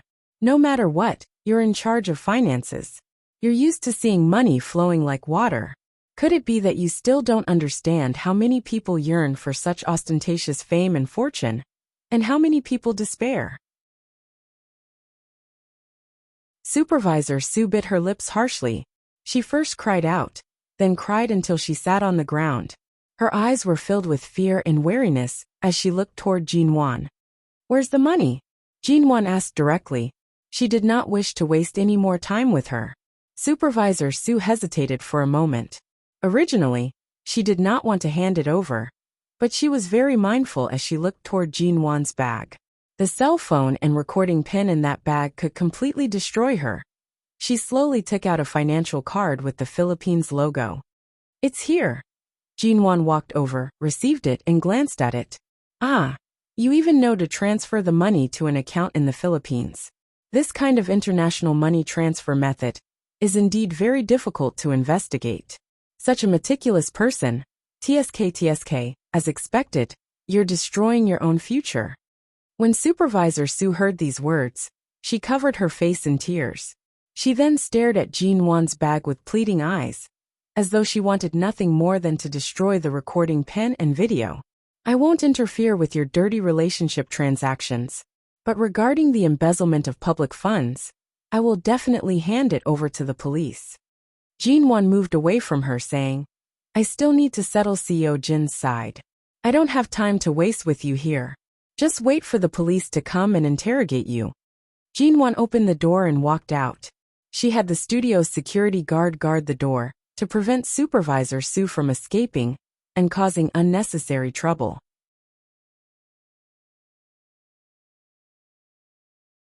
Chapter 120. When CEO Jean saw that Jinwan had returned, her smile was filled with mockery. Miss G's expression seems very relaxed. Could it be that you really managed to conjure up 30 million yuan in these 20 minutes? Jinwan calmly handed the Philippine International Financial card to Xiaoba and softly said, "First, check the amount of money in this card. Ask Supervisor Su for the password. She's next door." Xiaoba nodded and quickly walked out with the card. "What's that?" CEO Jean seemed to have noticed something. She stood up and approached, but Xiaoba had already left with the card without turning back. "CEO Jean, don't be anxious. If you plan on taking away the money you invested back then, of course, I won't forcefully hold it back." Jinwan calmly glanced at her. CEO Jean glanced at her. "Miss G, don't blame me for being too ruthless. Back then, I only invested some money into Han Tianyuan's company because of the Han Corporation. Now that the boss has changed, and I don't have any relations with your G family, of course, I have to take back the money." "I know." Jinwan spoke and turned to open the laptop on her desk. She then opened a PowerPoint presentation she had personally prepared. "It's not that I can't satisfy CEO Jin's request to terminate the contract. If you insist on terminating our partnership today, no matter what, I won't forcefully stop you." Jinwan smiled lightly. "But before you make your final decision, CEO Jean, why don't you take some time to take a look at this?" CEO Jean walked over and glanced at the contents of the laptop disapprovingly. CEO Jean should know of the properties and land resources under construction under our studio's name. For example, this piece of land in the southern part of the city. It's only a street away from the bustling area in the southern part of the city. 2 years ago, the price of this piece of land had already reached a sky-high price. When this area was first built, the pre-sale price had already exceeded 20,000 yuan per square meter. Although this year, the domestic real estate industry has been declining by more than half, and the price here has been dropping by around 5,000 yuan. Based on the current construction progress, this area will only be completed by next summer. The prices of the other properties nearby are all lower by half. Furthermore, because the prices have been dropping, the sales of the properties are very good. And so, CEO Jean crossed her arms. "Boss Jean, you shouldn't have been a Haicheng local, right?" Jinwan turned to look at her. "If you're from High City, you should be well aware of the ratio between the rich and the poor in High City. You should also know that the base number of migrant workers is increasing at an extremely high percentage every year. In High City, the upper class with a net worth of more than 1 billion yuan accounts for 37% of the country's population. All the rich areas in High City are overcrowded. This price of more than 20,000 yuan per square meter is within the acceptable range for most people, but they are currently in a wait-and-see state." Jinwan turned to the next page of the PowerPoint. "As an investor, I can understand that you are not optimistic about the current property industry. However, based on the surrounding environment of the residential area under my studio's name, as well as the analysis of the surrounding per capita income, it is very clear that once the unreasonable talk of a property bubble is gradually forgotten, not to mention this residential area's price of 20,000 yuan per square meter, even if it were to rise to 30,000 yuan per square meter, there would still be a large number of people fighting over it. If we add on the hunger sales model, it is destined that the land and property under my studio's name will have room for growth. It will not end up as you think, losing everything." CEO Jean disapprovingly snorted. "I remember that when Han Tianyuan first registered these two companies, he invested a lot of money. Adding on the purchase of land and the construction of properties, he invested quite a bit more. In the end, because the property industry was becoming more and more depressed, he only sold the company to you for 30 million yuan. As she spoke, CEO Jean narrowed her eyes. "The money I invested is already enough to buy your current studio. Yet, you're still speaking to me confidently about how the property prices will continue to soar in the future? Do you think that you're a prophet, that it will definitely rise just because you say so?" Han Tianyuan sold the company to me for 30 million yuan, because he doesn't know how to do business. Opening two companies and squandering money for fun, it won't be too much of a pity to sell them off. Jinwan smiled mildly. Right now, if CEO Jin offers 5 times the price to buy my studio, I'm afraid I won't agree. Ah, who doesn't know how to boast? In the future, this will be a losing business. If you want to continue losing money, that's your business. I don't wish to continue participating in this investment. I want to take my money back. Can you stop me? I won't stop you. My words will only go so far.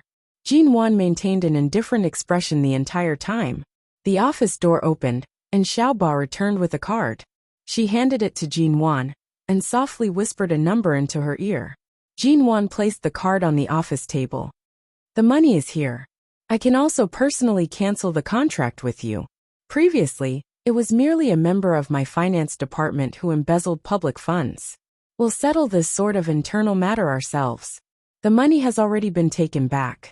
Previously, the figures and receipts that the finance department showed you were all fake.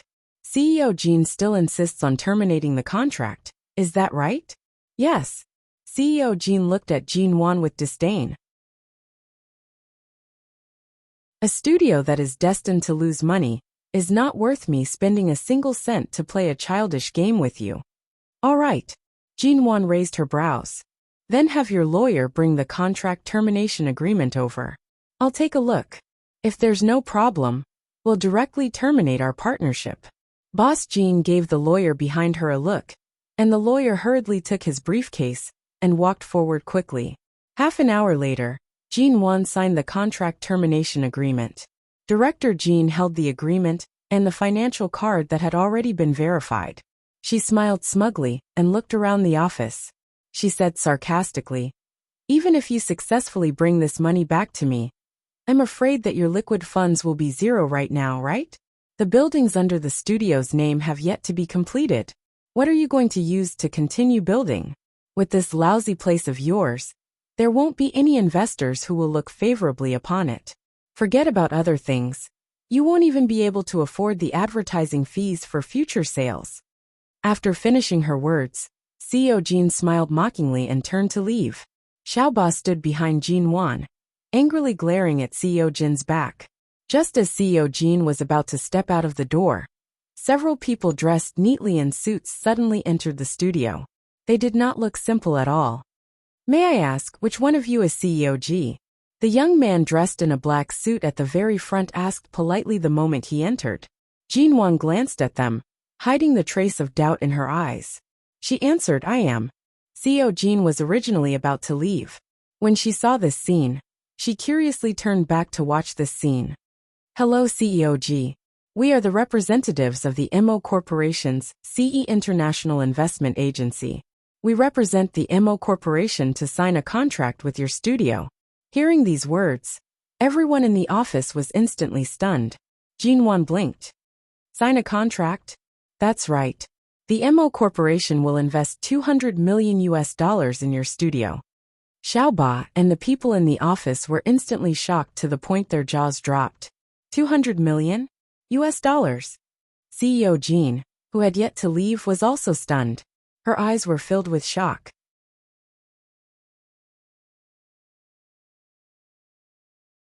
Chapter 121. Heavens, heavens, heavens! As expected of Bossenwan's husband. What a timely reign! Xiaoba stood behind Jinwan, filled with excitement. $200 million? Are you sure you're not joking? CEO Jin's expression was confused. Her eyes were filled with disdain. Could it be that Miss G was afraid of losing face and hired 2 extras to support you? This time, Xiaoba glared at CEO Jin confidently. Some people shouldn't look down on others, all right? It seems like CEO Jin is indeed not a Haicheng local. You don't even know that our CEO G is the wife of the MO Corporation CEO. CEO Jin immediately stared at Jinwan in astonishment before shifting her gaze to Xiaoba. She then stared at the 2 representatives from the CE Investment Agency, who clearly did not look like fake actors. Although CEO Jin's family's company was in Haicheng, she was often abroad. Each time she returned, she would only stay for a few days before leaving. The company was managed by her husband. She only knew of Haicheng's 4 prominent families, and that this Jinwan was the Ji family's daughter. Right now, the Ji family was no longer as stable as they were a few years ago in the upper class. A mere identity as the G family's daughter did not have much of an impact. But MO Corporation, of course she had heard of it. CEO Jean paused for a moment before shifting her gaze to the two CE investment agency investors. Are you for real? The two did not even glance at her. They continued to politely face Jean Wan. CEO G, please forgive us for coming uninvited. The investment contract has already been drafted before we came. Please take a look. They handed the contract over. Jean Wan hesitated for a moment before accepting it. She was actually quite shocked. This CE investment agency was the largest investment company in Haicheng in the past 10 years. It had many well-known cooperation cases with many of the world's top 100 companies. Right now, CE Investment Agency was already under the MO Corporation's name. Jean Wan's original plan was to sell the 2 or 3 properties and idle cars under her name for tens of millions of yuan, so that she could continue to build those properties. She still had the inheritance her mother left her before she passed away. Although it was not much, it was enough for her to temporarily solve the current situation. After all, the money could be earned back in the future, so she had been steady and orderly. She only dealt with the personnel changes in the studio and was not very anxious about the money. She didn't expect that Mo Jingshan had already known her financial situation like the back of his hand. Not only did he send the most authoritative investment agency to sign a contract with her, but the contract even clearly indicated the budget of the land and real estate projects under her studio's name, which not only saved her a lot of trouble, but also directly pointed out a clear path for her. Is this arranged by your CEO Mo? Jean Wan looked up after reading it. The tall man, who was one of the representatives, nodded and smiled at her modestly. We know CEO G's concerns. In fact, you can think of it this way. What our investment organization values is the market prospects and the profits we can reap in the future. Even if CEO G has no relationship with MO Corporation, we will screen and plan the nearby real estate companies and find the most suitable company to invest a sum of money in. Mo Jingshan really understood her well. These two people's words were really watertight and logical. They managed to expose Mo Jingshan's true relationship with her, and at the same time, they managed to save her face. I'll have to trouble the two of you to wait in the VIP lounge. Jean Wan was silent for a moment before nodding at them. She then turned to look at CEO Jean, who was still standing by the door. CEO Jean, is there anything else? From afar, CEO Jean had seen the logo on the contract in Jean Wan's hands. It was indeed the anti-counterfeiting logo of the CE Investment Agency. The people from CE personally came to sign the contract and directly showed them the anti-counterfeiting logo. From this, it could be seen how much importance they placed on this studio. In an instant, CEO Jean felt that the card in her hand that she had just asked for back was burning hot. She changed her mocking expression and said with an awkward smile, Miss G, I haven't looked through the PowerPoint you showed me earlier. Actually, it's not that we can't continue working together, but I'm not too confident in the domestic real estate market. Why don't we find some time to specifically talk about this? Jean Wan glanced at her. Earlier, I've already asked CEO Jean to reconsider. I've asked you again and again if you're sure you want to terminate the contract. CEO Jean felt as though her face had been slapped loudly. However, if Jean Wan truly had the backing of the MO Corporation, then this so-called studio would definitely not close down. Furthermore, the MO Corporation also had the illustrious Haicheng MO family behind it. That was the MO family. Earlier, I was indeed in the wrong. My emotions were a little extreme, and I said a few angry words in a moment of hot-headedness. Actually, I've thought about it carefully. The real estate market is indeed what everyone needs the most. Although we've just signed the contract, we're terminating the previous investment contract with CEO Han. I think it's a good time to re-sign the contract with the new Emon Wan studio. Jean Wan smiled lightly at her, but her voice was directed at Xiao Ba, who had a disgusted expression. Xiao Ba, send the guest out. When Xiao Ba heard this, she instantly felt extremely satisfied. She nodded her head forcefully. All right. As she spoke, she walked forward and smiled at CEO Jean. who was gradually losing her composure. She extended her hand toward the slightly opened office door and gestured for her to enter. CEO Jean, take care. CEO Jean also wanted her face. However, the moment she thought that she might have offended Jean Wan, as well as the Mo family or Mo Corporation, her heart trembled. Although she came here today to retrieve the 30 million yuan, she had unknowingly brought trouble to her own company. She then saw that Jean Wan clearly did not intend to continue talking to her. Her attitude remained calm and indifferent, causing her to be unable to understand what was going on. She instantly felt anxious in her heart. Miss G, regarding the cooperation, we can really discuss it again. If you have any dissatisfaction toward me, I can get my husband to personally re-sign the contract with you. CEO Jean decided to lower her stance and looked toward Jean Wan with a face full of smiles. Jean Wan chuckled lightly. Her tone was unhurried and meaningful. Right now, I'm afraid your husband won't have the time to care about such matters. CEO Jin's expression was surprised. It was clear that she did not understand the hidden meaning behind her words. However, the hint of mockery and meaning still caused CEO Jin to instinctively furrow her brows. Not wanting to waste any more time, Jean Wan gave Xiaoba another look. Xiaoba directly went to open the office door. She then turned to look at the conflicted CEO Jin. CEO Jin, please. The intention to chase her away was extremely obvious. No matter how thick-skinned she was, she could tell that right now, Jean Wan was not going to give her any chance to continue talking about the cooperation.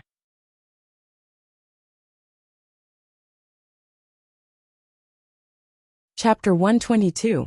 Serves her right. Who asked her to look down on us? No wonder she dared to bring her lawyer over to forcefully terminate the contract. It turns out that she didn't even investigate our studio's background and dared to bully us. Xiaoba spat at the door. She turned back to see Jean Wan standing there with a pensive expression. Boss Wan, are we really going to receive a $200 million investment? Xiaoba's eyes were filled with anticipation. She jogged back as though she wanted to hug her thigh, moving closer to Jean Wan's side. Jean Wan was silent for a moment before saying, Go call the police and have them bring Supervisor Su away. She's suspected of embezzlement and other business crimes. We need to investigate them carefully. Hand her over to the police station first. Xiaoba was shocked. She then asked in a voice that only Jean Wan could hear. A few days ago, you asked me to investigate Supervisor Su's personal situation. Did you already suspect her? Jean Wan glanced at her indifferently.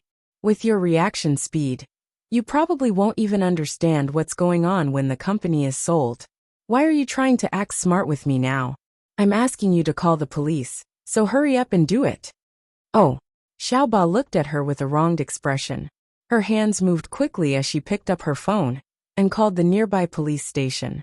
2 hours later, because she had signed a contract worth $200 million with CE International Investment Agency, this small studio under Jean Wan's name, which was originally unknown, had become the small studio with the highest amount of funding in Haicheng.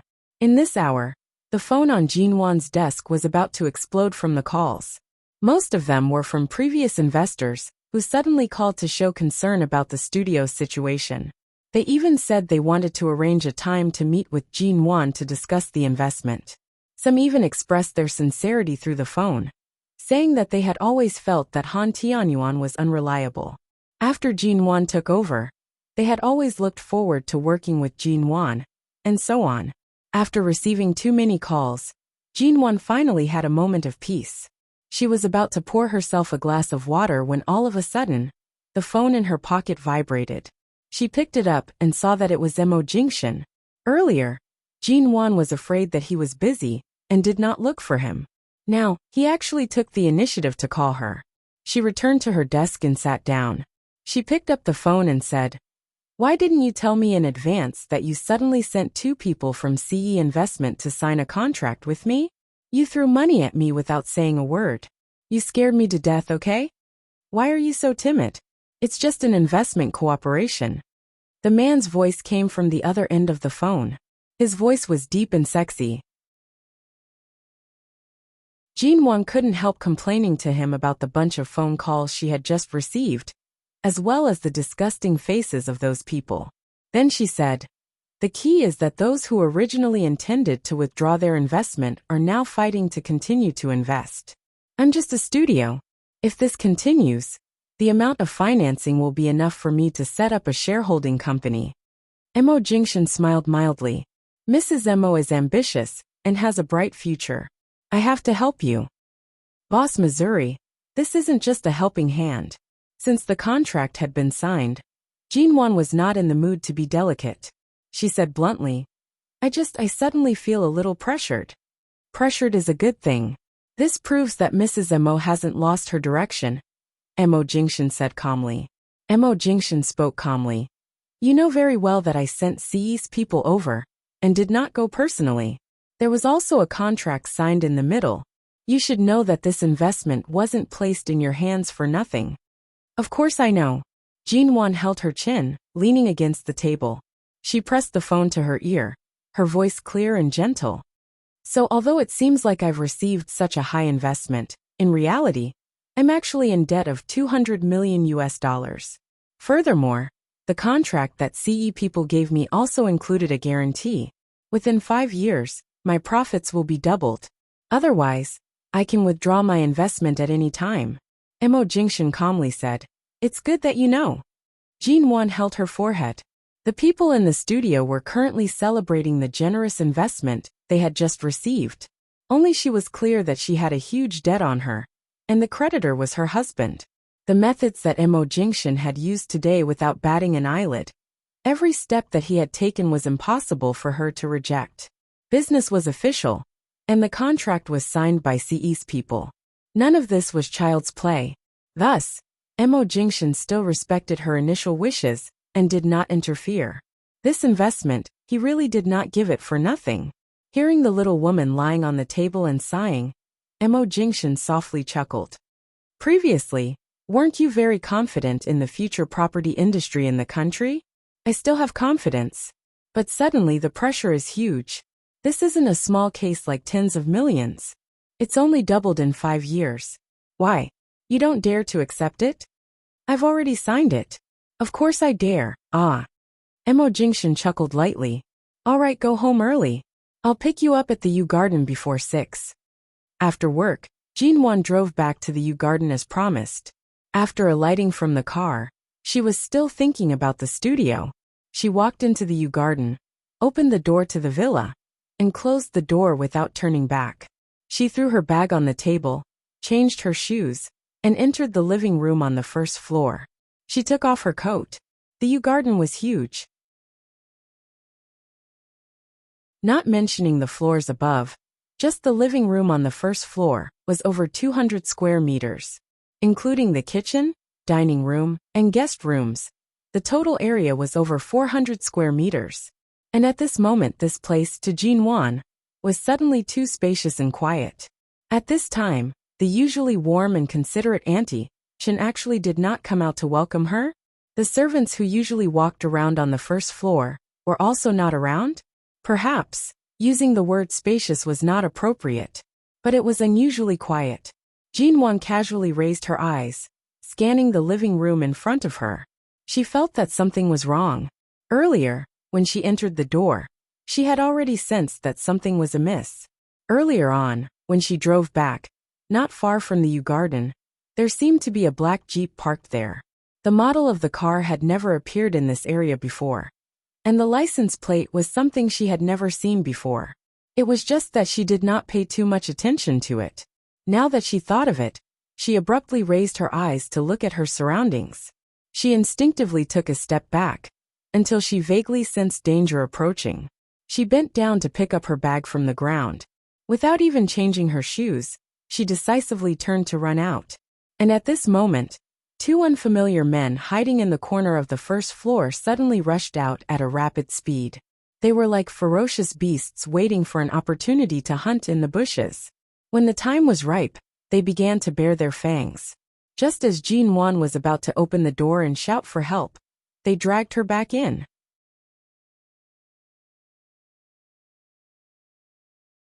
Chapter 123. Help! You! The two men forcibly pressed Jinwan down. One skillfully restrained her arms behind her back, while the other quickly covered her mouth with a wet cloth. They were well-trained and professional, making it impossible for her to dodge. Although Jinwan was prepared, she was still restrained in less than a second. Her mouth was covered harshly, and she could not even utter a complete sentence. You. Let you. In her struggle, she tried to remember the appearance of the two men, but before she could see them clearly, her head was pressed down harshly. Their rough fingers pressed down on an extremely vulnerable spot on the back of her neck, causing blood to rush to her brain and her vision to blur. It was difficult to even focus her eyes. Miss G, we're only following orders. Please cooperate. Otherwise, we can't guarantee that we won't hurt you. The man who held her down said in a rough and ruthless voice. Jinwan stiffened and did not resist desperately. The two men quickly brought her out. Her mouth was covered with force, so she could not cry out. Soon, she was pushed into the back seat of the black jeep. Only after the door was closed did Jinwan breathe freely. She turned to see that the back seat and the front seat were completely separated. There was a solid metal plate in the middle, and she could not see what was happening in front. The rear doors and windows were also sealed shut, and the only door that could be opened was locked from the outside in an instant. Jinwan raised her hand and twisted the door several times in vain. No matter how she hit or kicked, it would not open. The car window was reinforced with a black film. The people outside could not see inside, and the people inside could not see outside. It was a vast expanse of darkness. Who on earth are you? Let me out of the car. Jinwan turned around and slapped the metal plate in front of her. She did not know if the people in front heard her, but no matter how she yelled or slapped, she could not hear any sound. She could only feel that the car had started the engine and was driving away from the Garden at an extremely fast speed. Who sent these people to kidnap her? The security in the Garden was so perfect. Why were the people at home suddenly not here? Would Auntie Chun and the others be alright? Even though she knew it was futile, Jinwan still slapped the door hard for a long time. There was no sound at all in front. It was clear that the metal plate was soundproof. Jinwan leaned against the metal plate weakly. Boundless darkness and unknown fear surrounded her. Her hands and feet gradually turned cold. She stared at a spot in the darkness and slowly narrowed her eyes. To be able to sneak into the Garden without a trace, and without the slightest feeling of chaos in the house, it was most likely the G family, or the Mo family. After all, only these two families would Auntie Chen not suspect them, and would let them in. Mo Jingshan told her not to wander around these days, and to go home early was more or less reminded her that she would be in danger. Recalling the scene when she was locked in the bathroom that day, Jinwan could roughly sense that Mo Jingshan's father, Mo Xiaoza, was a person who would not rest until he achieved his goals. As long as he wanted to do something, even if it meant offending Mo Jingshan, even if his methods were ruthless and unacceptable, he would not hesitate to do it. Just now, when the two men restrained her, they had warned her, but apart from taking her away, they did not seem to have any intention of harming her. Jinwan was most likely Mo Xiaoza. Jinwan's originally panicked heart gradually calmed down. No matter what Mo Xiaoza was planning to do, it would definitely not endanger her life. The Mo family and the Ji family were both prominent families in Haicheng. With Mo Jingshan in the mix, Mo Xiaoza would not dare to kill anyone. As the car drove, the surroundings were dark. It was impossible to tell how much time had passed. Every minute and second felt like an entire year. Jinwan closed her eyes in dizziness because of the increasingly scarce air behind the car. Regardless of Mo Xiaoza's motive, she had to conserve her energy first before she could face him with a clear mind. After an unknown amount of time, she finally heard the car door open. Jinwan opened her eyes. She squinted because of the strong light outside the car, but before she could clearly see the appearance of the two, she was abruptly dragged out by them. They still pressed her down and covered her mouth. However, this time, Jinwan's resistance was much weaker. She only made two woo-woo sounds before she was brought in. The two nimbly pushed her into a room. Jinwan stumbled and fell to the floor inside. Her arms hurt when they hit the ground. She forced herself to sit up and looked up at the door that was quickly closed. Miss G, please stay here for a night. Tomorrow morning, we'll send you back. The voices of the two came from outside the door, followed by the sound of their footsteps leaving. Jinwan rushed to the door, but it was already locked from the inside. The door in front of her was made of high-grade wood. It was very sturdy. If it was locked from the inside, it would be impossible to break it open without hard tools. Jinwan's hand paused on the door. She abruptly turned back to look at the dark room. Although she could not see clearly, she felt that the floor she fell on was of good quality. This place did not seem like a place that kidnappers would use, because it was very high-grade. She tentatively raised her hand and felt around the wall by the door. When she found the light switch, she pressed it with a paw sound. The light in the room suddenly turned on. Although it was not a glaring light, it was a soft light that allowed one to see everything clearly. What entered her eyes was a very luxurious guest room. It had all the daily necessities, including a bathroom. There was a large bed in the center of the room. Although it looked elegant and exquisite, from the furnishings, it was indeed a guest room. Directly opposite, there was a window behind the curtains. Jinwan quickly walked over and pulled open the curtains. The sky outside was already dark. She estimated that it was at least 7 or 8 in the evening. The window was not a floor-to-ceiling window, but an ordinary square window. This was the 3rd floor of an unknown villa. It was not particularly tall, but the window was explosion-proof and could not be broken. The only small window that could be opened was also locked. She had thought that the mastermind behind the kidnappers had made a mistake, and thought that they could escape through the window. The glimmer of hope that had just been ignited was once again shattered. Jinwan stood by the window and looked out. She saw the large swimming pool behind the villa, and the surrounding flower beds full of life. Was there someone living here now? This window faced the back of the villa. There was no road behind, nor were there any people or cars passing by. Even if the lights were on in the room, no one would be able to see her if she stood by the window and made a gesture of knocking on the window for help. There was no way to escape. Jinwan paced back and forth in the room.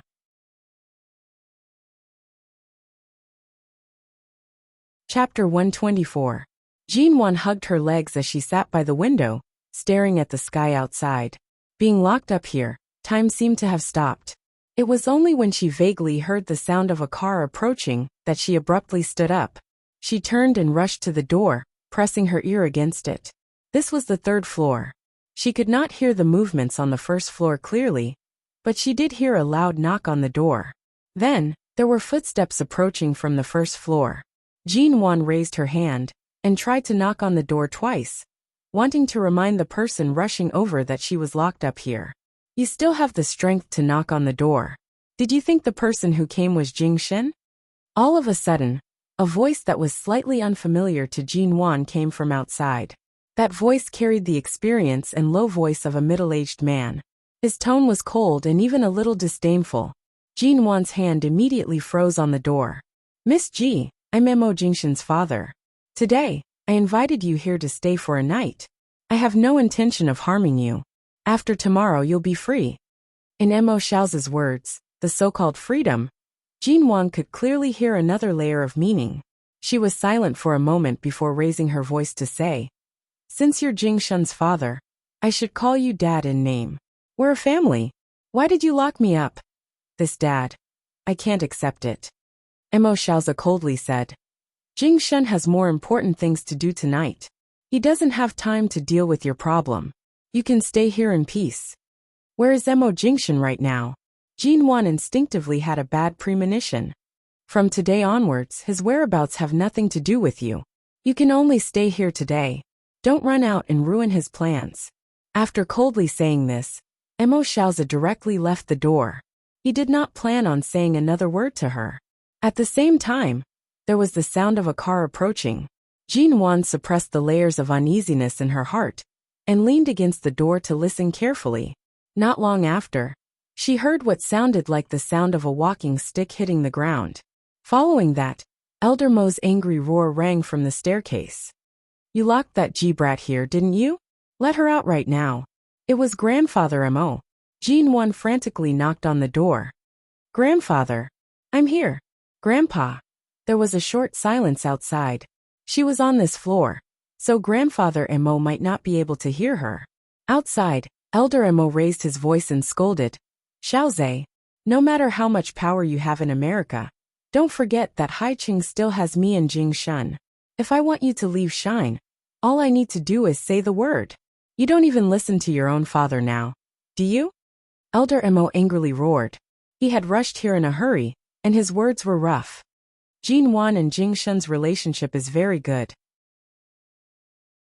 If you dare to force this loving couple to live the rest of their lives in torment, don't even think about entering the Emo family's doors in this lifetime.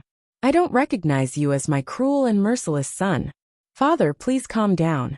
Emo Xiaozhe had already descended. His tone was neither fast nor slow. It's already this late. The setup that should be set has already been set. The people who should be involved have already entered. Even if you fly over now, it'll be useless. Jing Shun can't stay in the country forever. Many years ago, he had his own achievements in America. In the future, when he inherits Shine, he will stay in America for a long time. In this huge Haicheng, a mere daughter of the Ji family is completely unsuitable for him. Whether he's suitable or not is Jing Shun's own choice. Did you really think that back then, Jing Shun and Jin Wan's marriage was completely arranged by me? If Jing Shun hadn't agreed to it himself, even if I held a knife to his neck, he wouldn't have married her. Elder Emo said harshly. So what? Back then when Jing Shun left America, I already warned him. If he wasn't so hard to control, I wouldn't have used such a method. He belongs to Shine. He can't be limited to this Haiqing forever.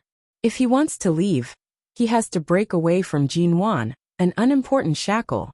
Emo Xiaozhe's reply was cold and arrogant, leaving no room for negotiation.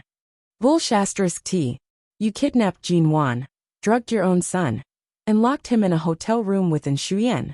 Did you learn such despicable methods from those Americans? Hearing these words, Jin Wan, who had been quietly standing by the door, felt as though she had fallen into an icy lake. Her blood from head to toe lost all warmth. Since I've sent Shu Yan to Haicheng, I don't plan on sending her back to the Yin family in America. She must marry Jing Shun. Emo Xiaozhe's tone was cold and arrogant.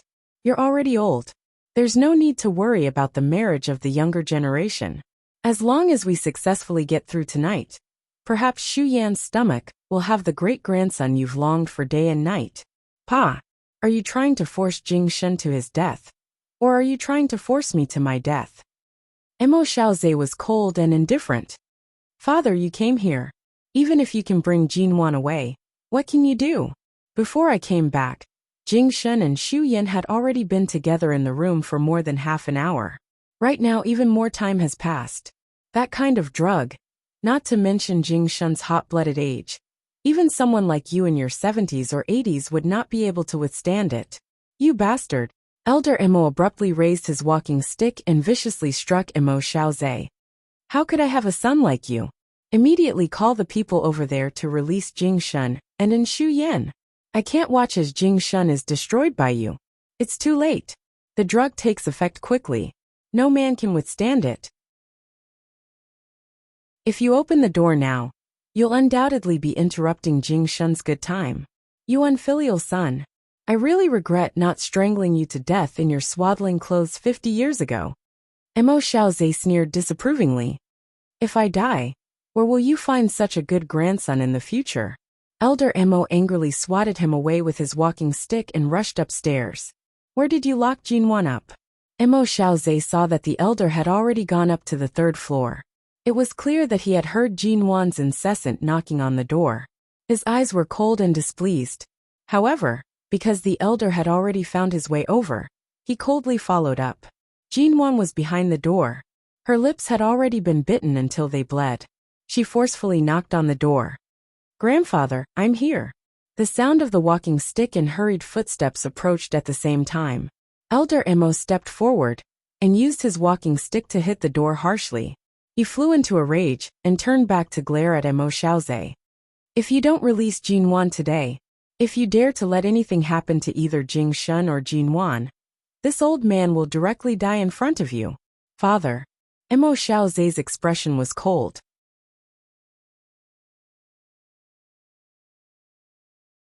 Chapter 125. If this old man can't save my grandson and granddaughter-in-law today, I'll drag you, my own son, down with me. Elder Mo's anger shook the heavens as he turned and charged toward the staircase.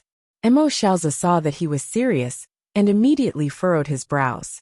Jin Wan can be released, but even if you bring her to look for Jing Shen now, the result will be the same. Why do you have to do this? F***ck your mother's bullshit. Jing Shen definitely won't touch the family's girl. Elder Mo harshly said. Are you going to release her or not? Do you want me to place righteousness before family and beat you, this unfilial son, to death? Will you only let this matter rest after the Mo family is destroyed? Mo Xiaoze was silent for a moment before abruptly shifting his gaze toward the bodyguard at the staircase. The bodyguard nodded and took the key to open the door to Jin Wan's room. The crisp sound of the door being unlocked rang. In the next moment, Jin Wan forcefully twisted the door open and rushed out. She immediately saw Mo Xiaoze standing in the corridor with an ugly expression. Her entire face was slightly pale as she turned to look at Elder Mo. Brat. Are you hurt anywhere? Quickly tell grandfather. Elder Mo walked over shakily with the support of his walking stick. His eyes were filled with heartache. Jin Wan's lips were stained with blood from her own biting. She silently stared at the elder for a long time. After confirming that the elder's expression of anger and heartache was real, and that he was not joking, she suppressed the surging emotions in her heart and tried to ask calmly, Grandfather, what you said earlier, is it true? Knowing that she had heard it, Elder Mo closed his eyes. It was clear that he did not want her to feel too uncomfortable. He softly comforted her. Don't worry. I believe in Jing Shen.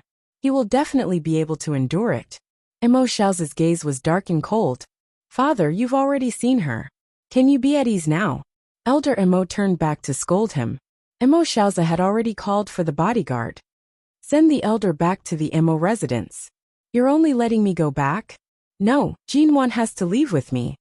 Elder Mo held onto his walking stick with one hand and quickly reached out with the other. He grabbed Jin Wan's wrist and pulled her behind him.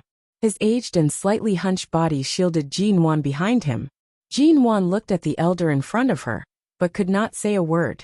Her eyes were cold as she stared at the expressionless Mo Xiaoze. Mo Xiaoze ignored Jin Wan's gaze and said coldly, I let you see her to prove that she is indeed unharmed here. But before tomorrow morning, she can't leave this place. She must stay under my watch. I can't give her a chance to ruin Jing Shen and Xu Yan's good time. Jin Wan's breathing was already trembling. She abruptly opened her mouth. You're using such a method to force him.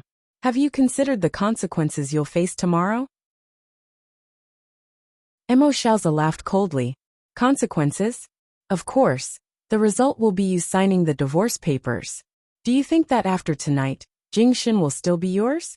In both her lives, Jin Wan had never been so angered that her entire body was trembling. If the person in front of her was not Mo Jingshen's father, she would definitely take a knife and chop him. Sensing her agitated emotions, Elder Mo pressed down on her hand. Brat, go back with grandfather first. She can't leave. Mo Xiaoze's eyes were filled with displeasure. She must leave with me. Elder Mo grabbed onto Jin Wan's wrist, unwilling to leave her here. She's Jing Shen's person. Even if Jing Shen isn't here, on account that Jin Wan calls me grandfather, I'll bring her safely back to the Mo family. Xu Yan can also call you grandfather. Mo Xiaoze's expression was cold. After tonight, Jing Shen will know that the most suitable person for him is still in Xu Yan. Elder Mo's expression was cold. He still held onto Jin Wan's wrist tightly, blocking her behind him.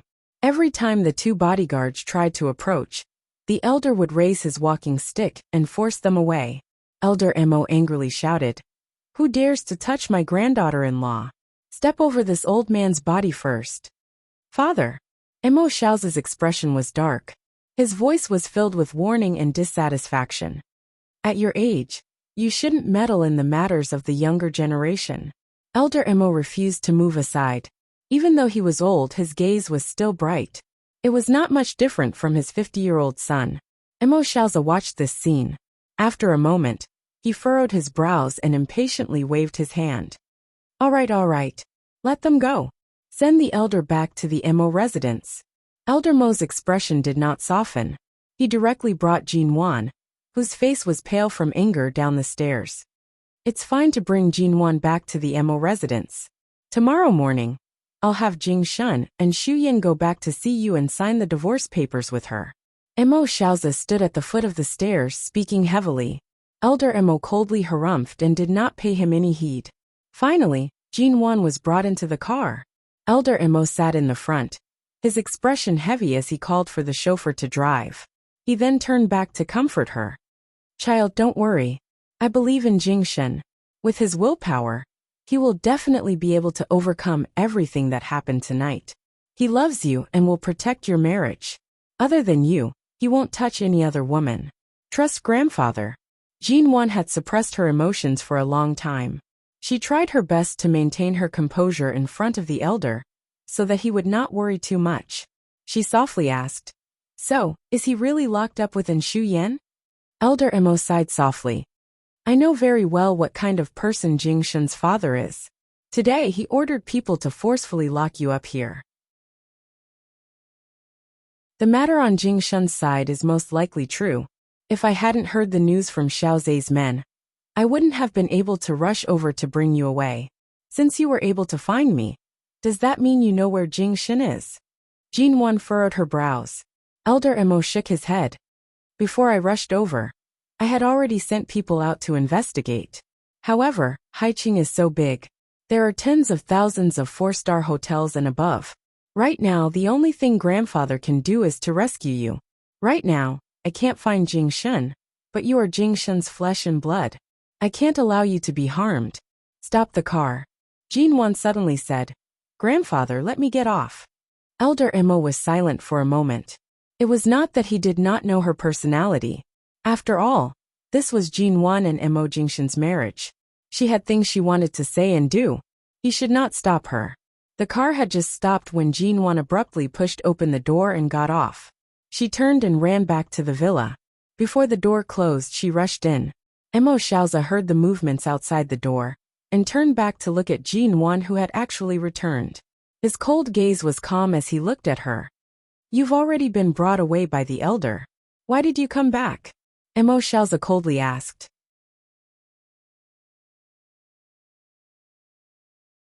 Chapter 126. Mo Xiaoza smiled coldly. You dare to threaten me? Your guts aren't small. Don't think that Jing Shun can protect you forever. Right now he's already together with Xu Yan. I advise you to hurry up and prepare for a divorce. Although human nature has a side that is hard to control, even if it's controlled by the drug. Jinwan's gaze was firm. But I still believe in him. After speaking, without waiting for the 2 bodyguards to chase her out, Jinwan directly turned and walked out. Returning to Grandfather Mo's car, she asked in a calm voice, Grandfather, can you lend me your phone? Elder Mo did not say much, directly passing the phone to her. Jinwan picked it up and was about to call Mo Jingshun when she saw that there was an entire row of call records. There were more than 30 of Mo Jingshun's numbers. They were all numbers that Elder Mo had previously called him. There were so many of them, but not a single one was connected. Jinwan calmly dialed Mo Jingshun's number and then placed the phone by her ear. After a short beep, there was a cold and emotionless female voice. I'm sorry, the number you have dialed is temporarily unavailable. Sorry, Mo home. On the way back, it had already begun to rain. Right now the rain was pouring outside. Jinwan sat on the bed. The pillow in her arms had already changed shape, due to the strength she had used to hug it. The last time she stayed here was on Grandfather Mo's birthday. That night Mo Jingshun said, Relax and be Mrs. Mo. You have me for everything.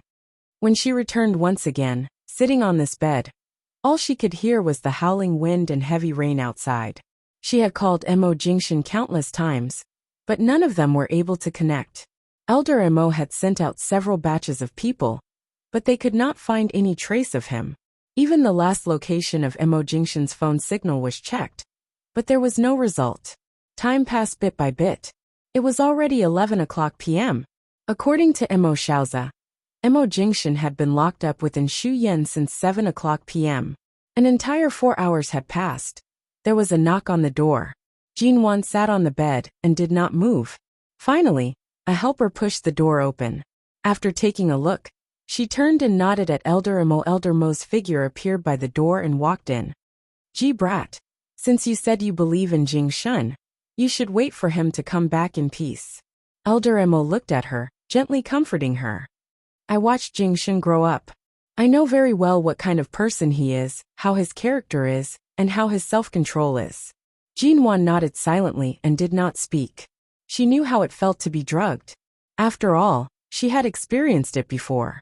How she had suffered that night, and how her body reacted naturally. Those scenes and feelings were magnified infinitely in her mind and body. It had been 4 hours. If it was her, if she was locked in the same room with a man for 4 hours that night, she would definitely have a mental breakdown. If she really couldn't control herself in the end, she might hit her head on the wall and would rather die. What about Mo Jingshan? What would happen to him now? It was said that the drug would completely destroy a man's rationality, and he would only be able to rely on his biological instincts. Rumble, the deafening thunder sounded again, and a bolt of lightning flashed across the dark night sky. The dazzling light illuminated the front yard of the Mo mansion, but it was instantly drowned in the endless darkness.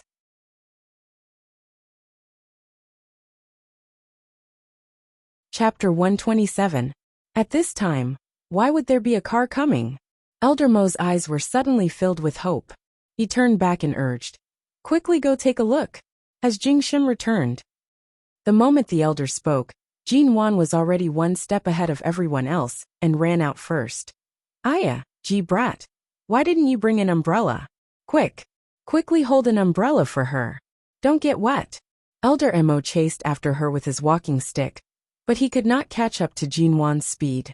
He watched as Jinwan ignored the pouring rain and rushed out the door. The helper and butler rushed out with umbrellas. Jinwan did not notice how cold and wet she was. She only stared at the car lights and ran over. However, when she approached, she realized that the car was not Mo Jingshan's but a taxi. Her footsteps paused. She stood in the rain. The night lights on both sides of the Mo family's courtyard swayed slightly under the rain. The car door opened. The moment she saw Shuyan's figure standing by the car, Jinwan's brows instantly froze. And Shuyan came over with an umbrella after alighting. She raised her eyes to see Jinwan, and her footsteps paused. She then turned to see the helper and butler come over to hold the umbrella over Jinwan's head. However, at this time, Jinwan's entire body was already drenched. And Shuyan approached Jinwan. Through the curtain of rain she softly said, "Mrs. Mo, I'm very sorry." Jinwan stood there, watching Shuyan who came alone. From start to finish, she did not see Mo Jingshan's figure. Her expression was calm, but it was as though she was silently suppressing her emotions. Her gaze was cold, and her tone was low and slow. "What did you do? Are you going to apologize to me?" And Shuyan lowered her eyes, holding onto the umbrella. "The rain is so heavy. Let's go in and talk." "That's right, madam. Your hands are all wet. Quickly go back and change." The helper held the umbrella for Jinwan while reaching out to pull her back. Jinwan silently stared at Shuyan. She saw a flash of emotion in Shuyan's eyes, and immediately seemed to understand something. She did not speak further, and allowed the helpers to drag her back into the villa. The old man had just taken a few steps behind them with an umbrella. Seeing that they were about to enter, he hurriedly asked the servant to open both doors of the villa and let them in quickly.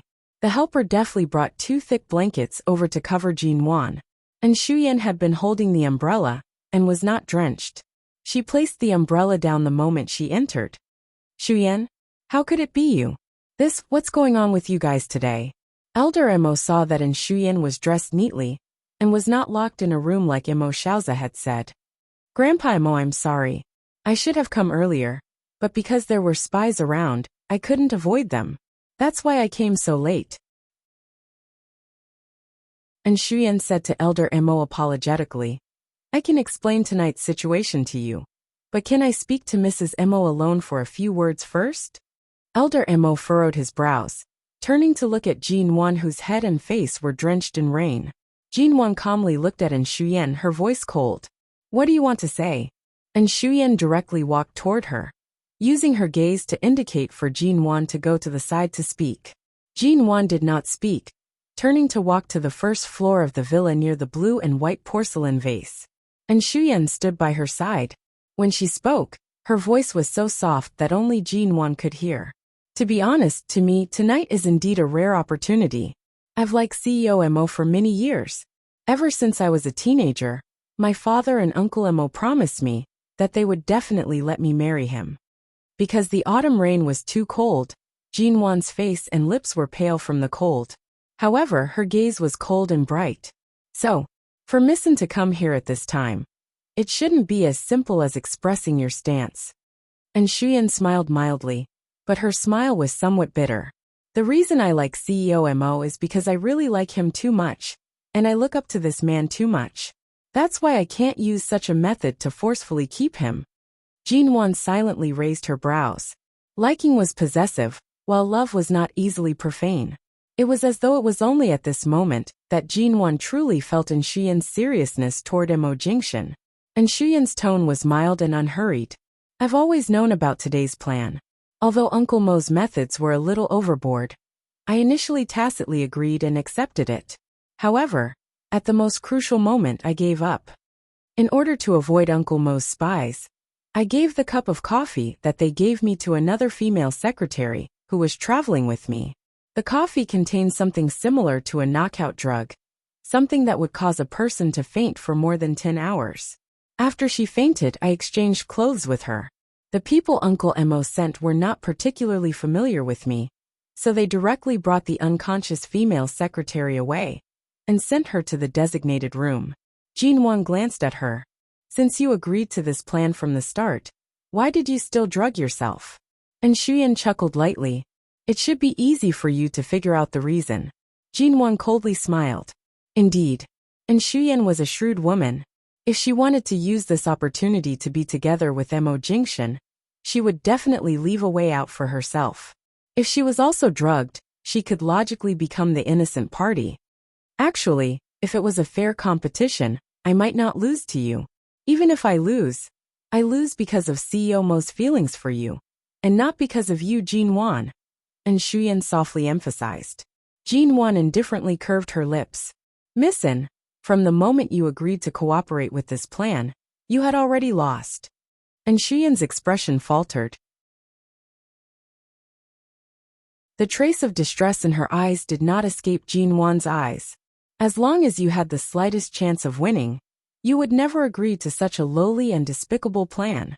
The coldness in Jinwan's eyes surged. In the end, what woke you up was not because of how much you love Mo Jingshan, but because you understand him too well. You knew that such an outcome would not only fail to obtain him, but it would also bring about unimaginable consequences. And Shuyan smiled. Mrs. Mo, you really aren't like the rumors. Perhaps I've really underestimated you. I don't need your overestimation. Jinwan dragged out her words. Right now, it is Miss Anne's sobriety that has truly saved your life. You know very well that Mo Jingshan is not someone who can be easily manipulated or threatened by others. This step of yours is to protect yourself. And Shuyan suddenly stared at her, speaking in a low voice. Right now, your words are so rude. Aren't you afraid that I'll just walk away right now and continue hiding CEO Mo's whereabouts?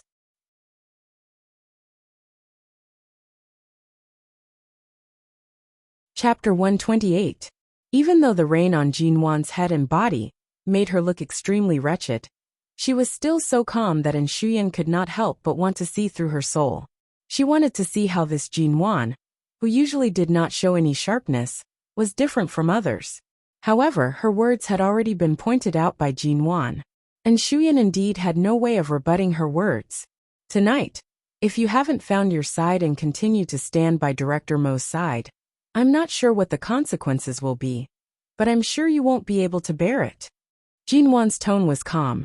Only by helping me can you save yourself and the An family from this disaster. Missin, you've already made up your mind before coming here. Now you want to use leaving to threaten me? and Shuyan's complexion was no longer as good as before. However, she forced a smile on her lips. At a time like this, you can still be so clear-headed. I really wonder if you even love COMO. The more uncertain the situation, the more clear-headed I should be, especially when facing you, missin. If I still lose my composure, then I'm afraid I really am not worthy of the 3 words, Mrs. Mo. Jinwan's expression was calm, her tone mild. Elder Mo could not hear what they were talking about from the other side. Right now, he was so anxious that he directly walked over, wanting to ask what exactly was going on. Hearing the elder's movements, and Shuyan did not waste any more time. She softly said, I don't know how long that female secretary will be unconscious for, but she has indeed been sent into that room.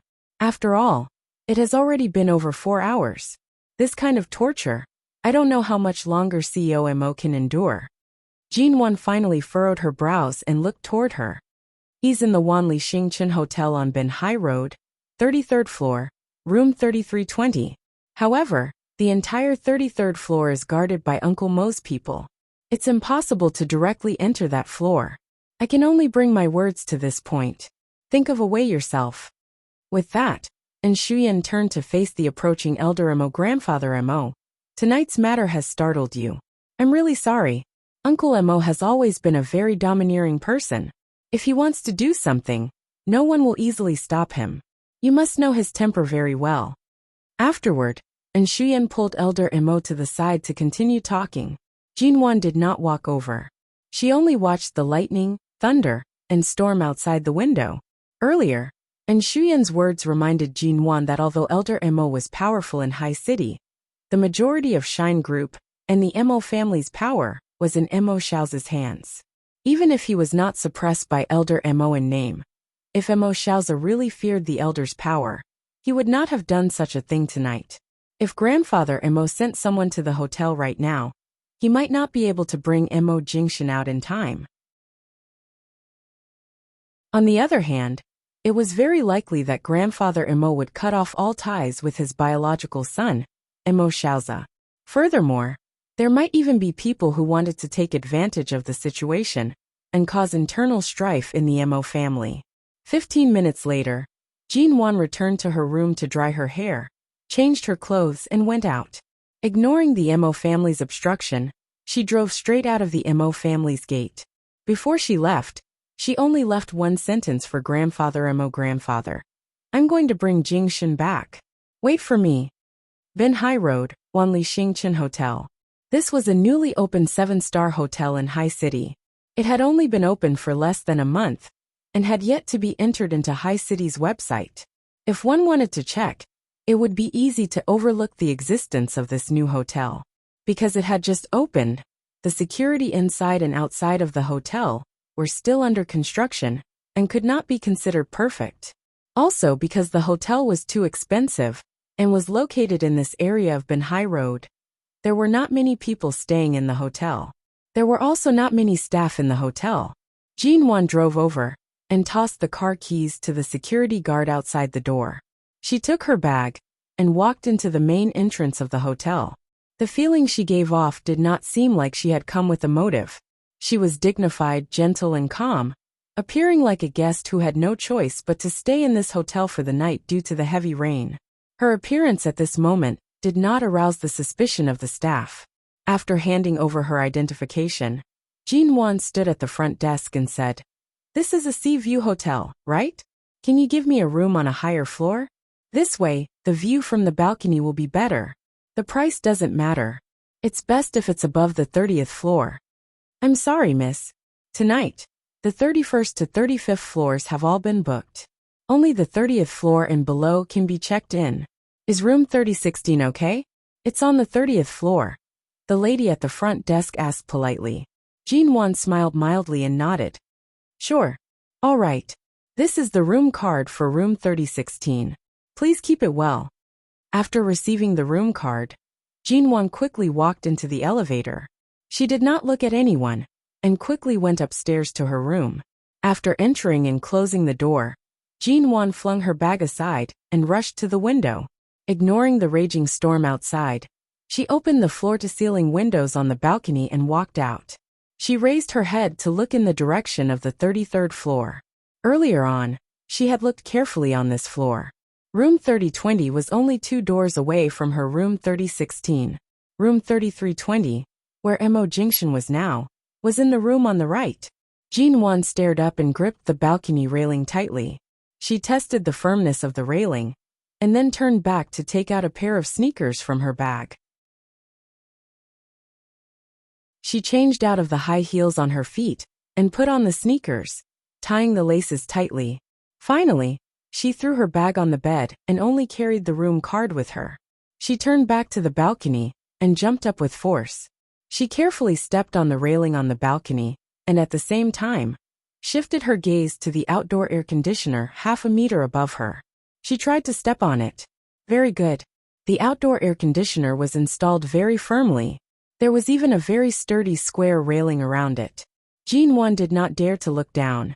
After all, the height of the 30th floor was something she had never dared to challenge in her 2 lives. She hardened her heart and gripped the railing on the outside of the air conditioner to step up. She then carefully stepped on the firewall and metal railing necessary for high-rise buildings. Step by step, the 31st floor, the 32nd floor, the 33rd floor. In room 3320, the shower head was turned off. Mo Jingxian, who had taken dozens of cold showers, put on his shirt and walked out of the bathroom. His dark, boundless eyes coldly glanced at the unconscious woman on the bed. A murderous aura spread around him. Mo Jingxian casually threw the blanket on the bed over the woman, covering her from head to toe. When he turned, he suddenly heard strange movements outside the window.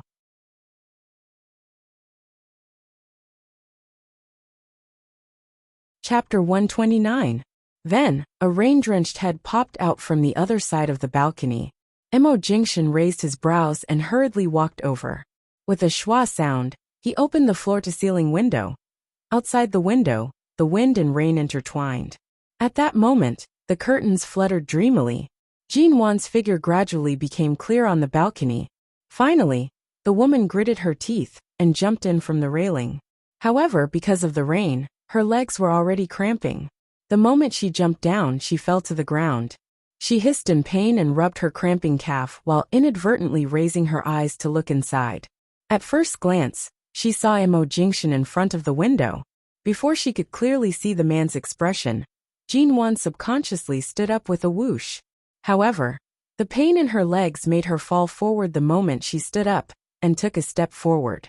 This time, she simply threw herself into the man's arms. For the first time in his life, Mo Jingxian was so shocked that he didn't move for a long time.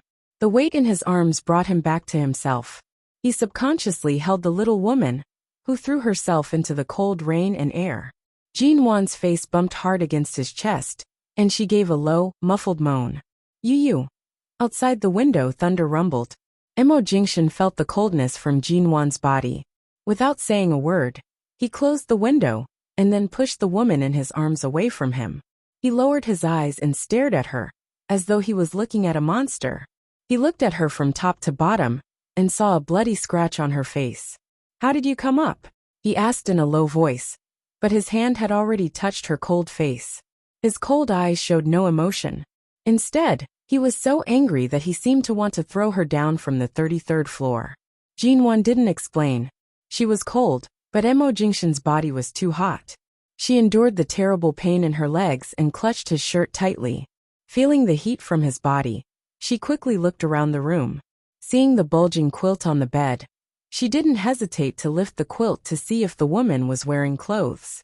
However, when she was about to move, her calf ached so much that she grimaced in pain and almost fell to the ground. If Mo Jingxian hadn't held her up, she would have fallen down. "Ah, it hurts, it hurts." Seeing that she was in so much pain that her expression was about to contort, Mo Jingxian's cold expression softened slightly. He looked at her leg. "Where does it hurt?" "Cramp my left calf." Jin Wan's face was pale as she pointed at her own calf. "Be gentler, it hurts." Mo Jingxian touched the area on her calf that was cramping. His gaze darkened, and he picked her up by the waist. He entered the bathroom, adjusted the water temperature, and carried Jin Wan to sit by the bathtub. He poured the warm water on her legs, warmed her legs with one hand, and used the other to rub the cramps on her calf. He rubbed it lightly and heavily. After about 2 minutes, Jinwan's expression finally eased, and her legs were no longer stiff. She moved slightly in his arms. "Are you done?" he asked. His eyes were still cold, but his hands were still gentle as he massaged her. Jinwan nodded hard and glanced out of the bathroom. From this angle, she could not see the big bump under the blankets. She then saw Imojingshan's slightly messy but elegant shirt and trousers. After hesitating for 2 seconds, she reached out to touch his face. Imojingshan stiffened because of her movement. His gaze deepened, and he pressed her hand down. "Don't move." He poured the hot water from the top of her head down, trying to warm her up as soon as possible. Jinwan could see that he was not feeling well. Her eyes reddened, and she threw herself into his arms without a care. When he was caught off guard and took 2 steps back, she hugged his neck tightly and did not let go. She whispered by his ear, "Was there a woman on the bed earlier?" Imojingshan raised his hand and stroked her wet long hair. He said hoarsely, "N." There was no time to explain what had happened. Jinwan hugged him even tighter. "Did you touch her?" "No," he answered without hesitation. Although the man's voice was hoarse, it was much more sober than Jinwan had imagined. The heavy stone in Jinwan's heart was immediately lifted. She seemed to finally be able to relax. She leaned into his arms as though she had lost all her strength. She allowed the man to hold her and sit by the bathtub. She allowed him to pour the warm water on her body and warm her up bit by bit. "I knew it." Jinwan could no longer hold back her emotions. She sobbed and hugged him. "I knew it. I knew it." Imojingshan could hear that the little woman was crying. It seemed like she had finally relaxed but was still afraid. He put down the shower head and hugged her. The strong heat from his body was transmitted to hers. The cold and hot temperatures matched each other perfectly in this rainy night. "The door to this room can't be opened. There are people guarding outside, aren't there?" Jinwan asked, choking. "N." Imojingshan's voice was still hoarse. Jinwan sniffled and suddenly sat up from his arms. She looked at him with red eyes. "Are you feeling terrible right now? How did you endure it for so many hours?" It was clear that she knew everything. Imojingshan did not say more. He rubbed her head comfortingly and said calmly, "I'm fine." "You're still saying you're fine? Right now, your temperature is even higher than a normal person's when they have a fever." Jinwan put her hand on his chest and touched it. She heard the man groan softly because of her touch and his eyes darkened. She leaned over and kissed the corner of his lips. Although her eyes were a little red, they were bright. She said eagerly, "Then don't hold back now. I'm here. You can do whatever you want now." Imojingshan chuckled softly and kissed her lips.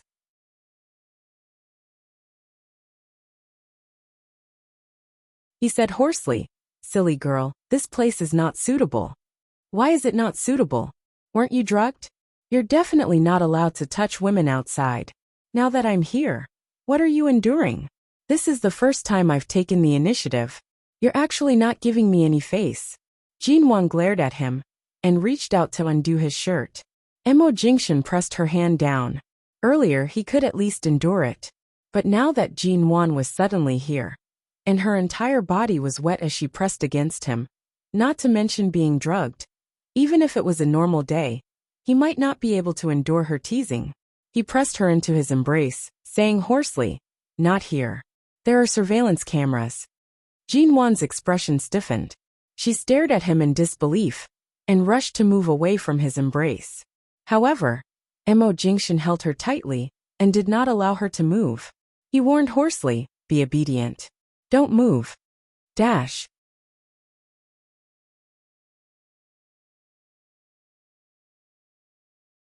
Chapter 130. "Then, if I'm in your arms right now, won't you feel even more uncomfortable?" Jinwan carefully maintained a distance from him. Even so, she could still feel the shocking heat from his body. What kind of terrifying self-control did Imojingshan have? Even in such a situation, he could still endure it. "With your current state, there's no difference to me whether you're standing there or sitting in my arms." Imojingshan held her waist, breathing in the light scent of rainwater on her body. "Why don't you let me hold you for a while?" Jinwan sat in his arms unmoving. However, as he was tormented, her heart did not feel good either. The man held her just like that, pressing his head against her snow-white neck. His burning kiss landed on her collarbone, causing her body to tremble. Feeling her sensitive reaction, Emo Jingshan tightened even more. He closed his eyes to avoid looking at her, choosing to chat to distract himself. He asked, "How did you know I was here?" And Shuyan went to the Emo family. Jinwan answered honestly. Jinwan answered truthfully. She said that although she wanted to be with you, she didn't want to do it in this way. So the person who was sent to your room tonight was not her, but another female secretary who was with her. Jinwan did not need to lie, nor did she need to defame Shuyan. After all, Shuyan's motive was something that even she could sense. It was impossible for Emo Jingshan not to know. As expected, after hearing these words, Emo Jingshan opened his eyes. His gaze turned colder, and his grip on Jinwan tightened. He said softly, "So earlier on you climbed up from below?" Although he was softly asking by her ear, his voice carried a hint of danger. Jinwan made a sound, thinking of how to phrase her words, so that he would not be angry. "I was too anxious. I was afraid that you would lose your chastity, so I'm asking if you climbed up from below." Emo Jingshan's tone became colder. He lowered his eyes to stare into her eyes. Jinwan recalled the frightening experience earlier. When she reached the 32nd floor, because the rain was too slippery, she almost fell down. She did not have any protective measures on her. The fact that she was able to climb up with her life was really a blessing from the heavens. "I didn't climb very high. From the 30th floor, I only climbed 3 floors, she softly said without much confidence. "3rd floor." Emo Jingshan's gaze turned cold inch by inch. His tone carried obvious anger and reprimand. "Do you know which floor this is? Firemen need ladders and ropes to climb a building, and you just climbed up like that? Are you tired of living? But the area between the 31st floor and the 35th floor is locked down. I have no other choice. Besides, aren't I fine now?" Jinwan reached out to tug on the sleeve of his shirt. She tugged on it gently and whispered, "I'm lucky. I'll be fine." At this time, Emo Jingshan's eyes were frighteningly deep. He stared at the bruise on her face, and suddenly shook her hand off. Jinwan paused and thought he was really angry. She rushed to stand up, but the man went out and turned the dim light in the bathroom into the brightest one. The moment the light came on, she narrowed her eyes, and in an instant, he had returned to the bathroom. Without waiting for her to stand up, Emo Jingshan expressionlessly held her calf that was no longer cramping. He lifted it up, and before Jinwan could cry out in alarm, he had already pulled up her pants. When he saw the red marks on her knees and legs caused by the sharp edges of the air conditioner, his gaze turned even colder. "I'm really fine. These are just scratches on the surface of my skin." Emo Jingshan did not say a word as he pulled up her sleeves again. He saw the bruise on her wrist, and the red marks on her elbows that were even more serious than those on her legs. He then turned her hands over, and saw her swollen fingers and bruised palms. Jinwan's gaze faltered. She tried to retract her hand, but was held tightly by the man. "I'm really fine. I'm just..."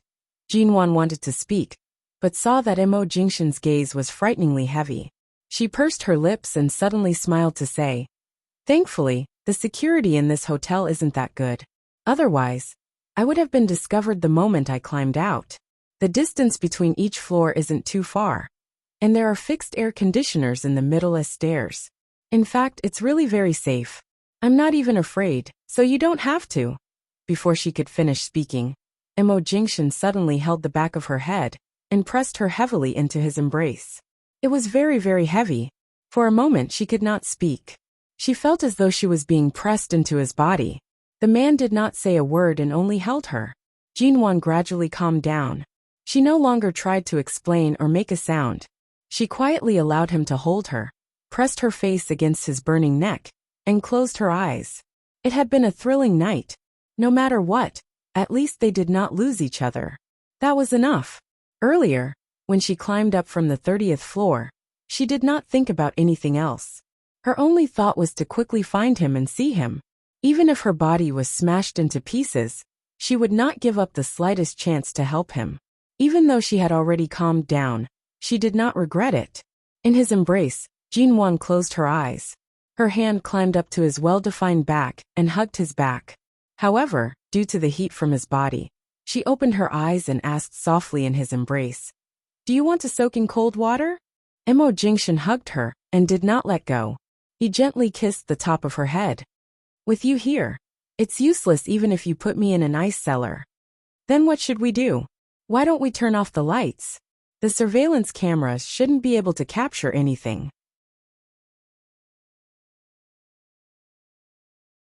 Mo Jingshan did not speak. Could it be that the surveillance cameras have night vision? Jinwan suddenly raised her head to look at him. He looked at her, silently agreeing. Mo Xiaozi was too ruthless. Although he would not go so far as to specially watch the surveillance footage of his son sleeping with a woman, the reason he installed a camera in the room was most likely to use the surveillance footage as evidence if Mo Jingshan rejected him in the future. Thus, night vision cameras were definitely used. Then what should we do? Jinwan felt that he was even hotter than before. Mo Jingshan's brows moved. He lowered his eyes to look at her and suddenly smiled.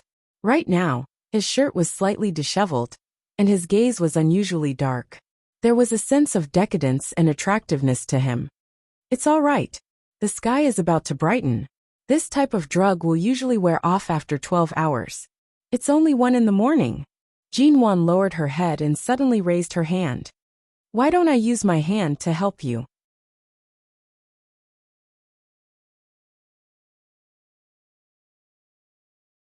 Chapter 131. The man's voice was hoarse and seductive. Jinwan could barely stand it. Furthermore, right now, he was in such extreme torment Jinwan thought he was embarrassed. She had already thrown caution to the wind. What was there to be embarrassed about? She reached out to tug on the belt hidden under his shirt. Mo Jingshan abruptly pressed down on her hand. His gaze was heavy and filled with indescribable darkness and profoundness as he stared at this little woman who did not know life from death. "The surveillance cameras have blind spots.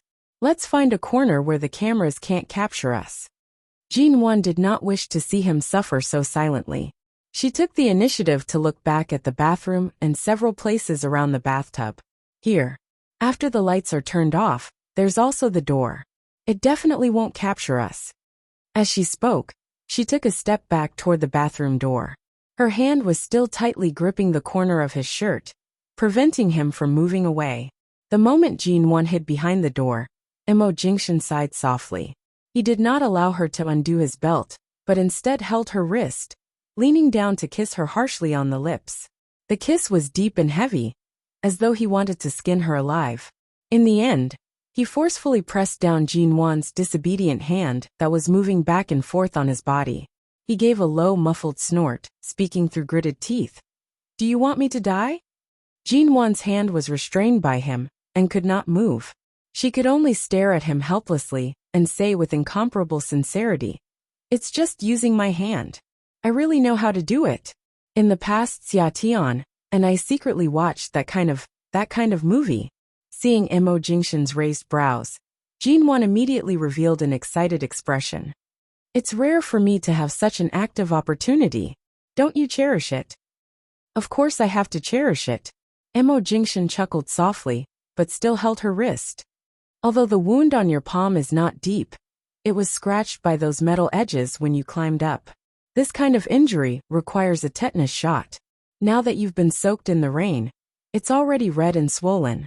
As he spoke, he comforted her, gently kissing her forehead. "I can't take the risk of letting your wound get infected. It'll be over after 1 night. It's all right." At this moment, Jinwan deeply regretted that she had prepared everything else, but forgot to prepare a pair of anti-abrasion and scratch-resistant rubber gloves when climbing up.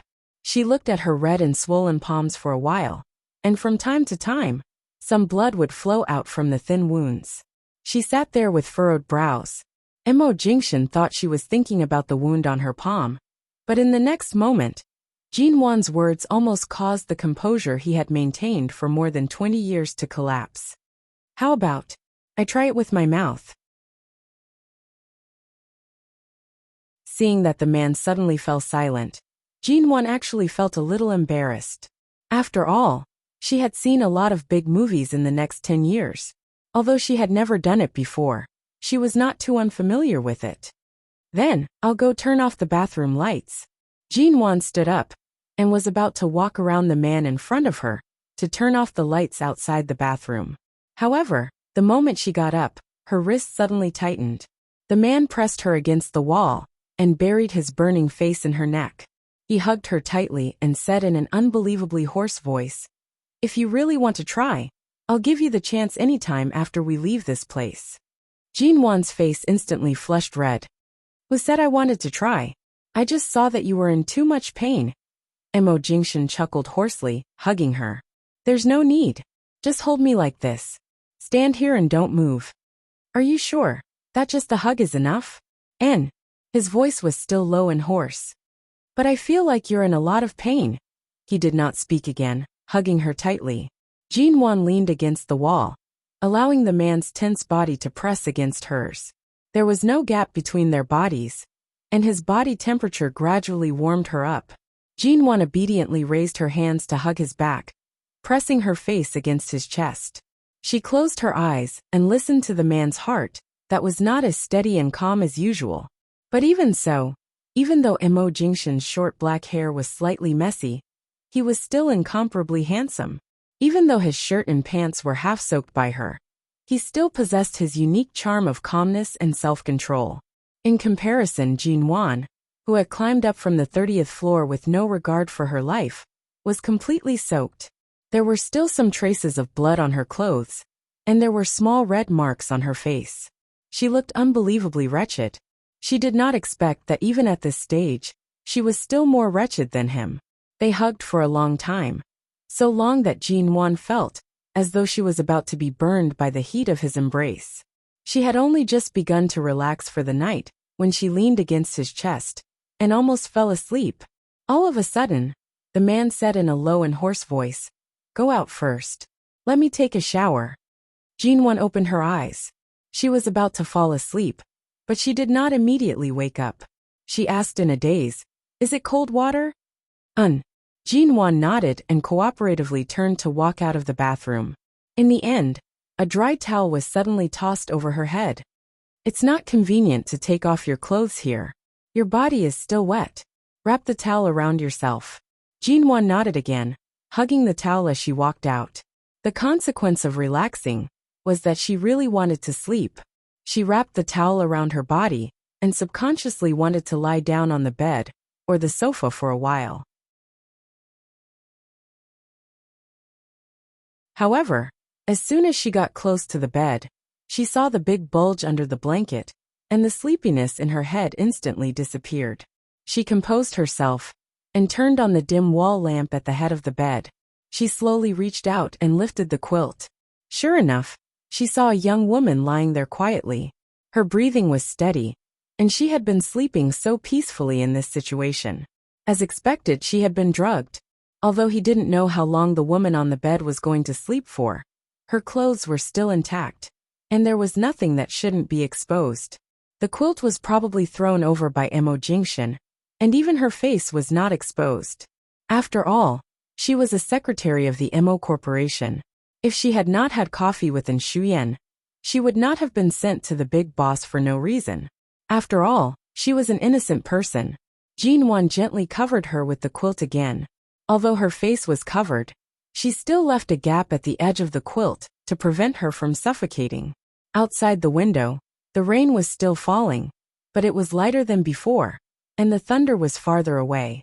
Jinwan stood by the window, looking at the sea not far away. Even now, she did not dare to look down from this angle. From the height of the 33rd floor, she could not even see the flower beds downstairs clearly. The passing cars were all fingernail-sized shadows. The word love was indeed a superstition of the right time and the right place. It would inexplicably give people fearless courage and even disregard life and death.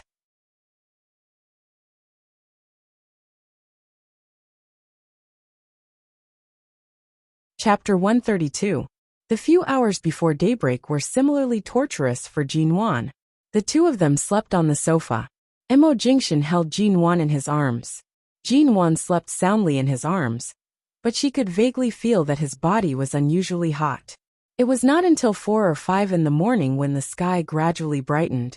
Jinwon slept and opened her eyes to look at the dark room. At the same time, she felt that Mo Jingshan had finally fallen asleep. Although his body temperature was slightly hotter than usual, it was not as severe as last night.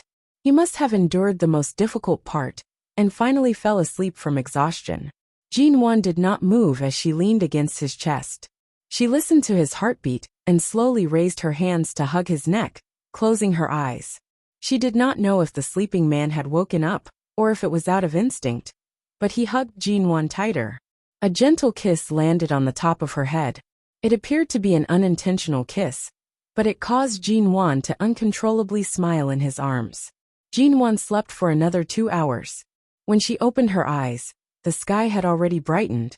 She raised her head, and saw that Mo Jingshan had finally fallen into a deeper sleep. His body temperature had also completely dropped. She released a sigh of relief, and moved gently and slowly out of his embrace. She then picked up his coat and covered his body. She tiptoed to the bedside, and pulled open the curtains. She looked at the color of the sky. Although there was a thunderstorm last night, the sun was shining brightly this morning. It seemed like it was already past 7 in the morning.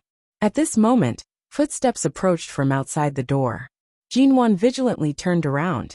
When she clearly heard that it was Elder Mo's voice, she directly walked to the door. "You sure hid Jingshan well, ah? No wonder the people I sent out couldn't find the right place." Elder Mo angrily scolded as he walked by the door. "Brat, you can now be considered a schemer." Mo Xiao's voice rang from outside the door. "In front of father, I'm afraid I can't bear these words." Elder Mo coldly snorted. "What you can't calculate is the human heart. Just this time, you still lost in the end. You sure are confident in Jingshan's self-control. Since you insisted on coming here so early in the morning, I won't keep you in suspense. After this door is opened, you'd better face reality, and let Shu Yin marry over. That way, I won't have to worry about this." Mo Xiao's tone was filled with certainty. "Heh," Elder Mo chuckled. "Then go ahead and try opening the door." Jinwon leaned against the door, and listened to the conversation outside. When she heard the brief sound of a room card being swiped, her brows furrowed, and she reached out to open the door from the inside. Mo Xiao's face originally had a hint of a cold smile. That kind of expression really matched Elder Mo's words. It had the flavor of a scheming and far-sighted person. However, the moment Jinwon's figure abruptly appeared in the room, Mo Xiao's expression instantly stiffened. He quickly turned cold as he stared at her coldly. "Why are you here?" Jinwon smiled at him coldly. "Good morning, Chairman Mo." Mo Xiao's glared at her with an ugly expression. He abruptly wanted to enter the door to check on the situation inside. But Jinwon stood in front of the door, and did not move aside.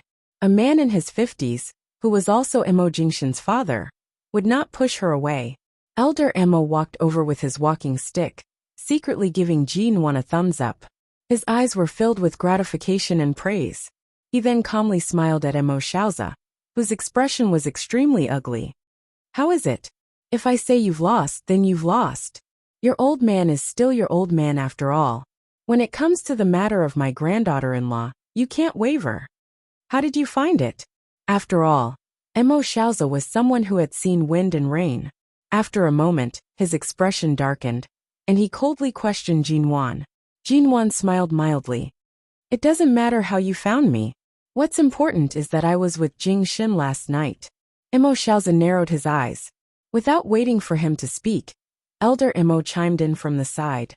"Gee brat, you've already married him for so long. Why are you still calling him Chairman Mo? Grandfather is here to support you. He's Jingshan's father. It's time for you to change the way you address him." Mo Xiao's expression was still very dark.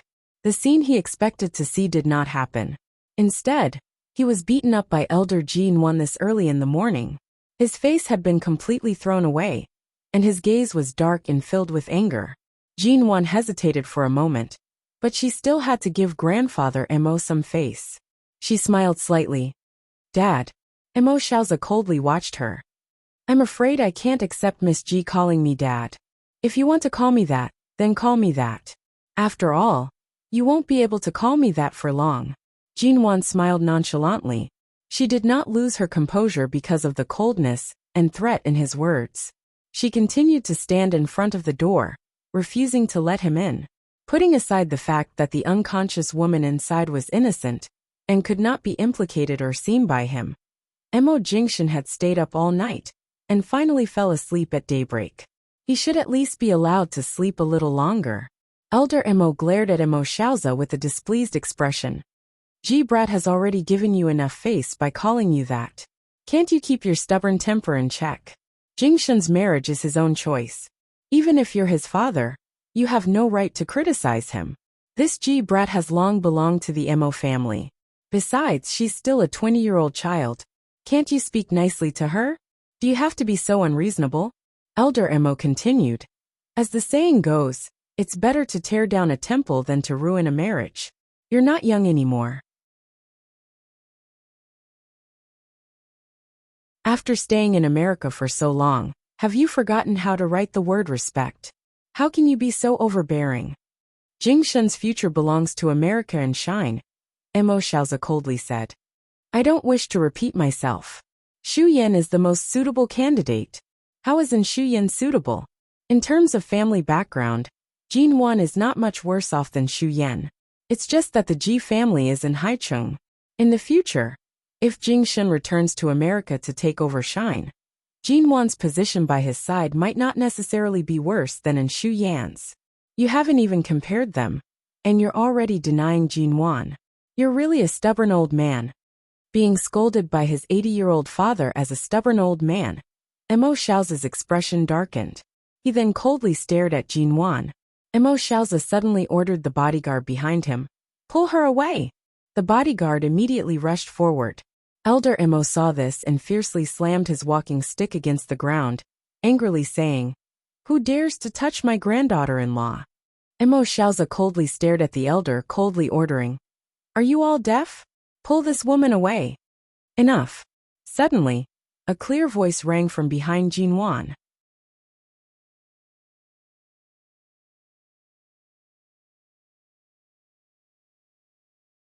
Chapter 133. Mo Jingshan stood there expressionlessly. His clear voice carried a biting chill. His gaze was cold and heavy as he indifferently glanced over. The two bodyguards who were about to reach out to pull Jinwan broke out in cold sweat under Mo Jingshan's intense gaze. They did not dare to touch her again. Regardless of whether it was the room or the entire 33rd floor of the hotel, it was so quiet that one could hear a pin drop. This was not the first time Jinwan had seen Mo Jingshan so cold, but his bone-chilling gaze still caused her to feel a chill down her spine. Mo Jingshan's gaze coldly swept past them. Who dares to touch her? CEO Mo, we were just following Director Mo's orders. He was worried about your condition in the room, so he asked us to. The two bodyguards explained with trembling expressions. Mo Jingshan's gaze was sharp and cold. His gaze landed on one of them, and his lips curved into a mocking smile. Following orders? Jinwan stood by the door, silently standing there. From the start, she knew that Mo Xiaozi was completely unable to control Mo Jingshan. Otherwise, he would not have used such forceful methods. Sima Xiao's actions last night pushed Mo Jingshan further and further away. She could feel it from Mo Jingshan's current attitude. In his eyes, there was no longer this so-called father. Cold and chilling, Mo Jingshan approached Jinwan's side. He lowered his gaze to look at her small face that did not have the slightest hint of fear, and held her hand. Seeing Mo Jingshan's actions as he approached the door, Mo Xiaozi's expression instantly turned cold. His eyes were filled with displeasure. Jinwan thought that Mo Jingshan was using this method to appease her. She gently moved the hand he was holding, her finger scraping against his palm in an attempt to ease the overly tense atmosphere. However, in the next moment, she was suddenly pulled over by a force. Her entire body fell into Mo Jingshan's embrace, and she lost her footing. Mo Jingshan's strong arms held her like this, as though announcing his ownership of her. He calmly pressed her against his chest. Mo Jingshan's cold and firm voice brushed past her head. Jinwan is my wife. With me around, no one can shake her identity as Mrs. Mo. Mo Xiaozi's gaze was cold. Where is Xu Yan? She wasn't with you last night? At this moment, a gentle voice came from the elevator not far away. Uncle Mo, I'm very sorry. Mo Xiaozi suddenly turned around and looked at Xu Yan. The answer was self-evident. Mo Xiaozi's gaze was dark and ruthless. His sharp eyes narrowed.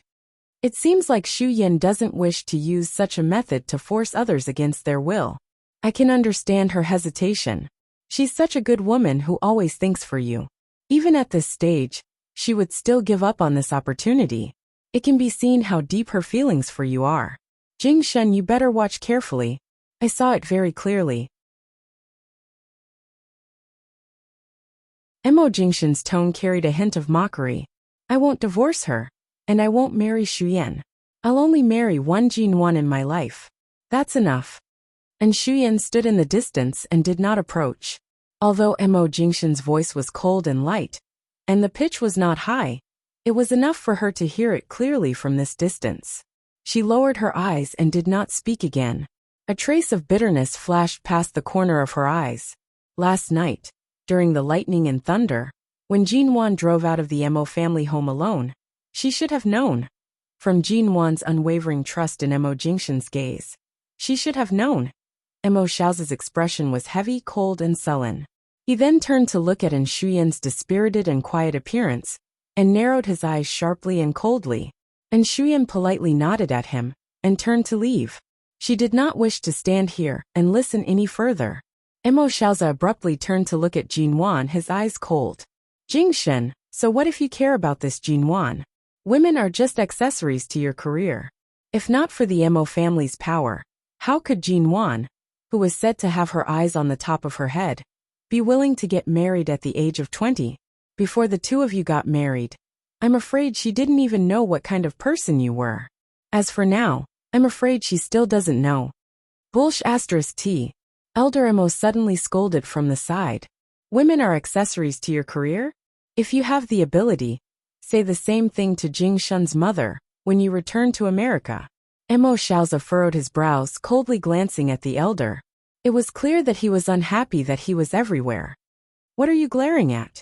Decades ago, if it weren't for your old man's sharp eyes that allowed you to carry the beauty home, would you have been able to marry Jing Shun's mother? Back then, she was also a young lady with her eyes on the top of her head. From the start, she did not even have any interest in a bad-tempered brat like you. In the end, didn't the two of you live happily ever after? You even gave birth to such a good grandson like Jing Shun. Mo Xiaozi's chest was trembling with anger. Right now, he could not be bothered to argue with the elder. He only coldly glanced at Jinwan. Why aren't you answering? Do you understand Jing Shun's past? Do you know what kind of person he is? Mo Jingshan's expression was very indifferent as he pulled Jinwan behind him. Jinwan suddenly chuckled lightly and walked out from behind him. She raised her eyes to look at Mo Xiaozi. Does Jingshan's mother know how old you were when you were weaned? Does she know how old you were when you stopped wetting the bed? Does she know how many teeth you lost when you were 7? Does she know how you held hands and kissed a certain young lady the first time you fell in love with her? Does she know what kind of person you were before you got married? Mo Xiaozi's expression was dark and cold. He immediately glared at her angrily. She definitely doesn't know. Jinwan maintained a smile on her face, but her lips were cold. Her eyes were clear and bright. She did not avoid his gaze in the slightest as she met his cold and ruthless gaze. Since she doesn't even understand your past, I think you can get a divorce at your age. Right now, it's very popular for old to marry the outstanding Xu Yan. Isn't that what you want? You're impudent. Mo Xiaozi abruptly scolded harshly. You're still young, but your temper is so fierce. Is this how your Ji family teaches you to be disrespectful to your elders? As your daughter-in-law, I can't even call you dad. This is already a great disrespect to you. Are you lacking a few more words of disrespect? Jinwan retorted. That's right. Elder Mo almost wanted to stand by Jinwan's side and give her a round of applause. Mo Xiaozi angrily closed his eyes. He pointed at Jinwan and then looked at the smiling elder. This is the granddaughter-in-law you chose? Elder Mo nodded repeatedly, his face full of smiles. That's right, the granddaughter-in-law I chose. Emo Xiaoza. Dash.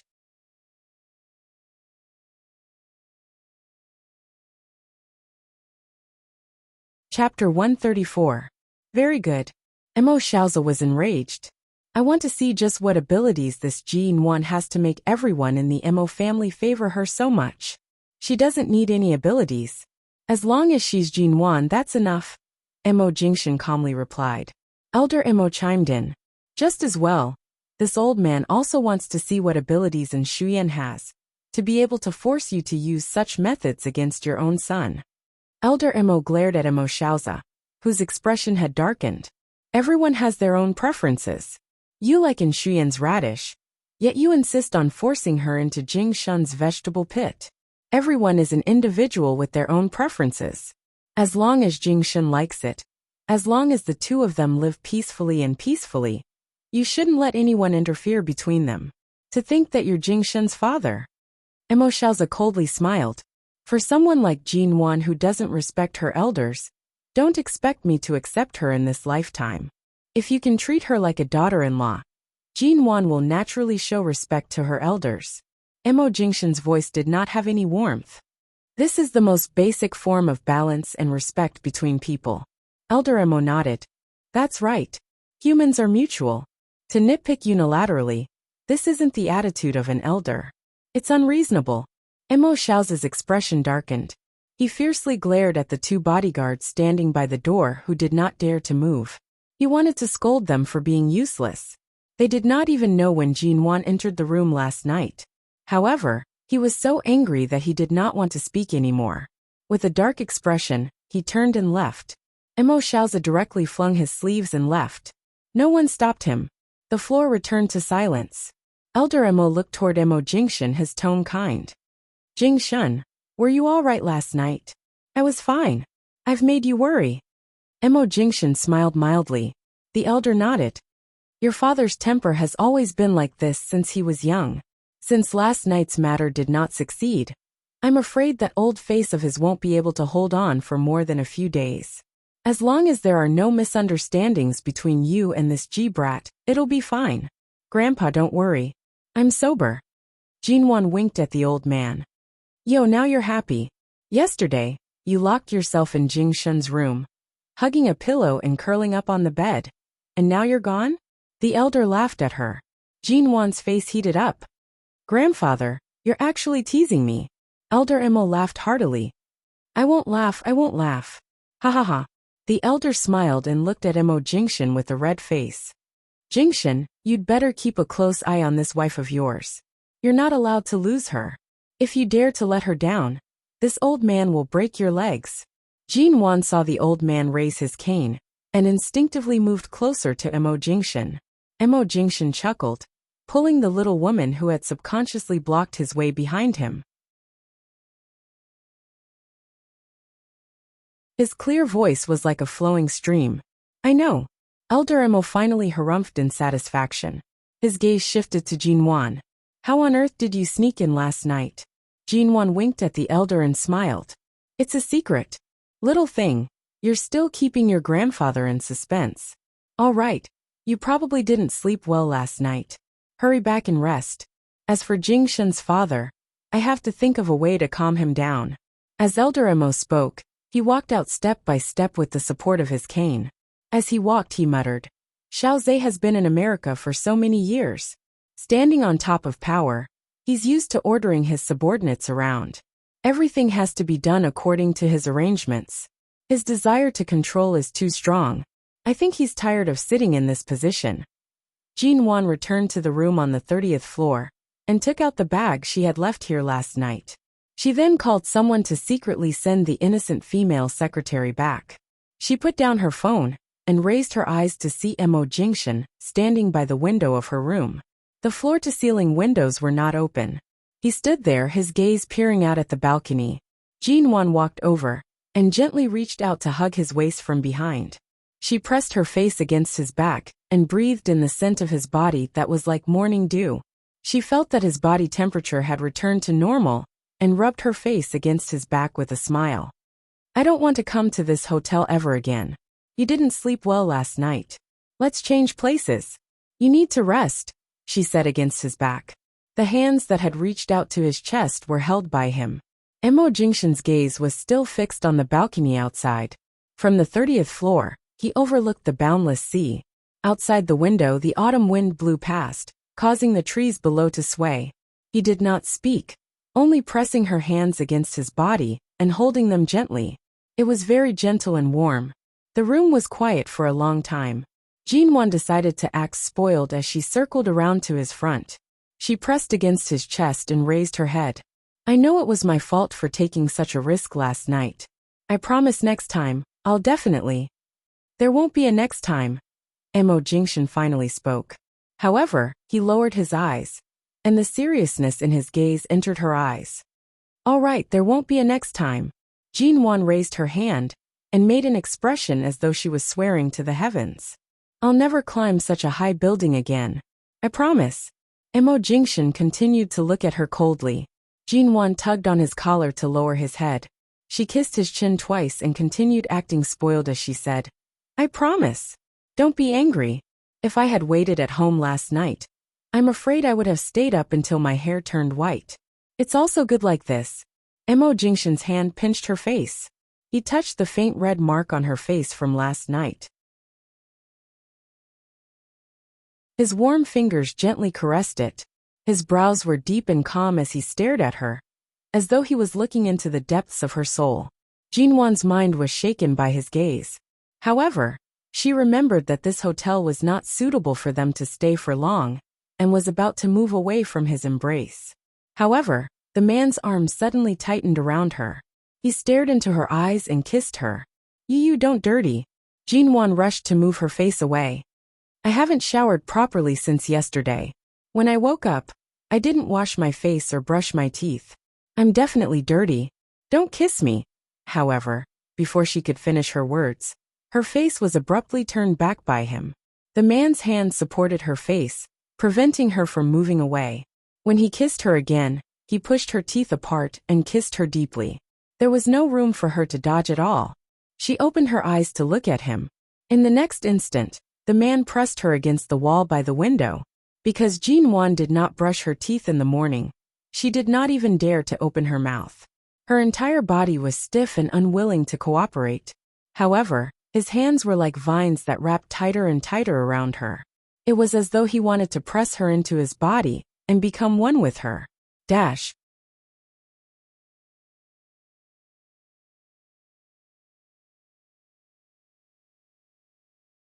Chapter 135. When they finally left the hotel and sat in the car, Jinwon felt both her body and mind relaxed. You didn't rest well last night, and were drenched in the rain. Go back and have a good sleep. Mo Jingshan's hand caressed Jinwon's head. Are we heading back to the U Garden? Hearing the words U Garden, Jinwon's expression clearly changed. Without needing her to say anything, Mo Jingshan could see the flash of hesitation in her eyes. Don't worry. In order to restrict my freedom, he used the method of kidnapping you to threaten me. The helpers in the U Garden were all sent away by him. No one was harmed. The man's voice was mild and quiet, but it caused Jinwon's heavy heart to finally fall to the ground. Thankfully, nothing happened to Auntie Chun and the rest. The security in the U Garden is so perfect. If Auntie Chun hadn't opened the door, those people wouldn't have had the chance to sneak in, right? Jinwon asked. Mo Jingshan glanced at her, holding her small hand. Forget it. Come back to the company with me. Otherwise, you won't be able to sleep well after you return. That won't happen. I'm just wondering how those people managed to sneak into the U Garden. Jinwon was deep in thought. Could it be that back then, Director Mo personally went to the U Garden? If he hadn't gone personally, Auntie Chun wouldn't have opened the door. Mo Jingshan's tone was calm. This matter can't be blamed on her. I won't do anything to her. Relax. Her thoughts were seen through again. This man was really scary. Jinwon grinned. It's not her fault in the first place. It's fine as long as you don't shift the blame to Auntie Chun. If you want to protect Auntie Chun, just say it. Mo Jingshan glanced at her, his low voice escaping from his throat. Today, come back to the company with me. When I have a meeting, the break room in the office is yours. Jinwan was quite excited to be able to sleep in his break room openly. However, she pretended to be innocent as she asked, "Will I disturb you there?" Speaking of which, Mo Jingshan understood her better than she had imagined. He knew that she did not want to return to the U Garden right now. If she returned to Ao Lan International alone, she would not be able to sleep well. Mo Jingshan's handsome brows rose slightly. "How can I disturb you when I'm sleeping? Are you going to take off your clothes and run into my arms when you're sleepwalking?" Jinwan pursed her lips. This was probably what Great Boss Missouri wanted to see her sleepwalking, right? "If you don't mind the eyes of the other people in the conference room, I certainly don't mind giving it a try." Jinwan had always been good at talking. She would never lose out in a verbal argument. The man's hand around her waist tightened, and his voice was close to her ear. "After last night, Mrs. Mo's knowledge in this area has really made me look at you in a new light. There's no hurry to get into my arms in the conference room. As for the other requests you mentioned last night, I can satisfy them tonight." Mo Jingshan's seductive and gentle voice pressed against her ears. His fingers seemed to touch her lips. The needs she mentioned last night, it went without saying. Jinwan's thick skin instantly reached the boiling point. She raised her hand and slapped his hand away. "I don't need it. Previously, I only wanted to help you out of desperation. Now it's too late." Jinwan opened her mouth and bit down hard when his fingertip entered her lips. The man chuckled softly. "Thinking of being shy now, isn't it too late?" Jinwan angrily bit down on his finger again. She then felt that this action was too lustful and immediately pushed his hand away. She turned to look out the window and composed herself. However, she realized that Mo Jingshan's laughter was really pleasant to listen to. His voice was by her ear. It was as though warmth was slowly enveloping her from behind. It was slightly husky, magnetic, and mild. It was as though gravity was pulling her closer with every passing second. Mo Corporation. Mo Jingshan did not rest for a moment. By the time he arrived at the company, it was already past 10 in the morning. He immediately headed for a meeting. Jinwan's heart ached for his torment last night. However, she knew that he had always been a strict and serious person when it came to work. She did not disturb him. Knowing that he knew his limits, she returned to his office. Today, in the conference room, all the executives found that CEO Mo's mental state was slightly more tired than usual. Although it was not obvious, they could still see it. However, even so, CEO Mo appeared to be in a good mood. There was less of his usual coldness and sternness. Even when he was listening to the reports from the various departments, there was a hint of gentleness on his lips. All the executives were shocked. After all, in this report, there were problems with 2 departments. CEO Mo's attitude right now. They did not know if it was the calm before the storm, or if something had happened. It was rare for CEO Mo to be so amiable in the company. When the meeting ended, the executives filed out of the conference room. Someone whispered, "CEO Mo seems to be in a good mood today.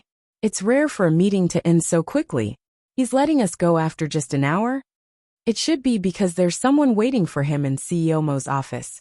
Who? Which deity could make CEO Mo so easy to talk to? For the first time ever, he ended the weekly meeting half an hour early. It seems to be CEO Mo's wife. Shinmu was just about to head to the conference room to tidy up the documents. Seeing that CEO Mo had already come out, he rushed over. "CEO Mo, Secretariat has just sent an electronic resignation letter over. Should the resignation be submitted to the HR department, or should I directly approve it?" Shinmu asked softly.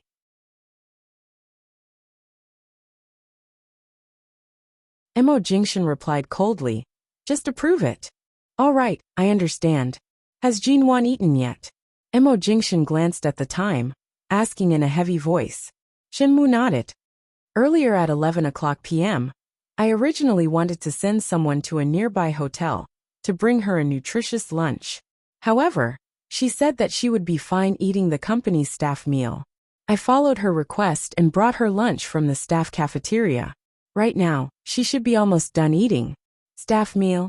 Mo Jingshan's brows moved. He did not say more and directly entered the elevator. When they reached the office, Mo Jingshan pushed open the door. Inside the office, Jinwon sat quietly on the sofa. In her hands was a disposable lunchbox. Inside was simple white rice and several vegetables and meat dishes. Although the MO Corporation staff meal was also nutritious, it was still too simple. It was even more common than ordinary home-cooked dishes. Looking at the lunchbox in her hands, and then at Jinwon's satisfied expression, MO Jingshan's usually calm eyes revealed a trace of gentleness. How do you feel eating this staff meal? Jinwon was originally enjoying her meal, and did not notice the movements in front of the door. The moment she heard the voice, she subconsciously stood up. The lunchbox in her hands almost fell to the ground.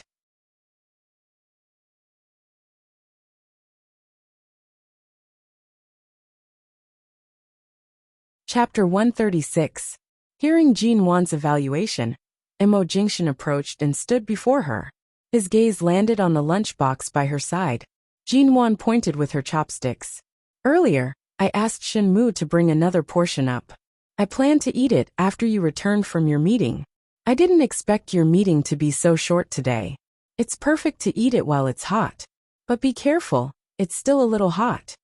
MO Jingshan watched Jinwon, who sat on the sofa, and ate the simple employee meal with a satisfied expression. Is it really that good? He asked with a low chuckle. Jinwon nodded seriously. No wonder so many people want to work for Mo Corporation. Even the quality of the employee meal is so good. It's clear that the other companies can't even hope to compare to our treatment in other aspects. She raised her eyes to look at him as she ate. The man was dressed in a black suit. The traces of dispiritedness from last night had faded away. He stood in the bright office, and was especially eye-catching and good-looking. MO Jingshan picked up the lunchbox and sat by her side. He glanced at her eating manner and smiled faintly. He did not say anything, and sat there to accompany her to eat. The office door was tightly shut. Otherwise, anyone who saw this scene would be shocked to the point their jaws dropped. MO Corporation's CEO boss did not discuss the hundreds of millions of US dollars in the afternoon. Instead, he sat lazily and calmly on the sofa in the office, accompanying Mrs. MO to eat the employee meal. From time to time, he would bring her favorite stir-fried meat. As he did so, he said, "If you like it, ask Shinmu to bring you another portion." "There's no need. This is enough. If I continue eating like this, I'll really get fat. Even if I get fat, I want you. What are you afraid of?" No, I'm already full. My stomach is about to burst." "You don't want the shredded potatoes?" Then I'll eat a few more bites." "Do you want the fried tofu?" After the meal, someone from the secretary's office called to say that a representative from a partner company wanted to meet CEO MO. To avoid disturbing his work, Jinwon pushed open the door to the break room and entered. She had just taken a step in when she heard MO Jingshan say from outside, "You were drenched in the rain last night. Take a hot shower and have a good sleep. I'll call you after I'm done." Jinwon raised her hand and made an okay gesture before entering the break room. She had been to the break room in his office before. It was when she came over to coax him back to the U Garden. After such a long time, Jinwon finally had the time to check on his break room. It was in the same minimalistic style as Aolon International, with cool colors. Back then, grandfather Mo had been involved in the renovation of the U Garden. However, Aolon International and this break room clearly belonged to MO Jingshan's style. Simple, low-key and plain. But because it was the place where MO Jingshan used to live, the cold color made Jinwon feel inexplicably intimate and warm. Because she had been drenched last night, she only took a shower in the hotel bathroom and didn't take a good shower. Now her body and head were a little itchy, and she couldn't just lie on the bed to sleep. She opened the wardrobe to take one of MO Jingshan's shirts as a change of clothes, and then take a shower. However, the moment the wardrobe door was opened, she was shocked to see that half of the space in MO Jingshan's wardrobe was actually filled with women's clothes. They were all new. Thin, thick, long, short, inside, outside women's clothes. Jinwon took one out in shock, and found that it was in her size. She then flipped through the others, and found that they were all in her size. She found a thin shirt suitable for sleeping, and held it in her arms.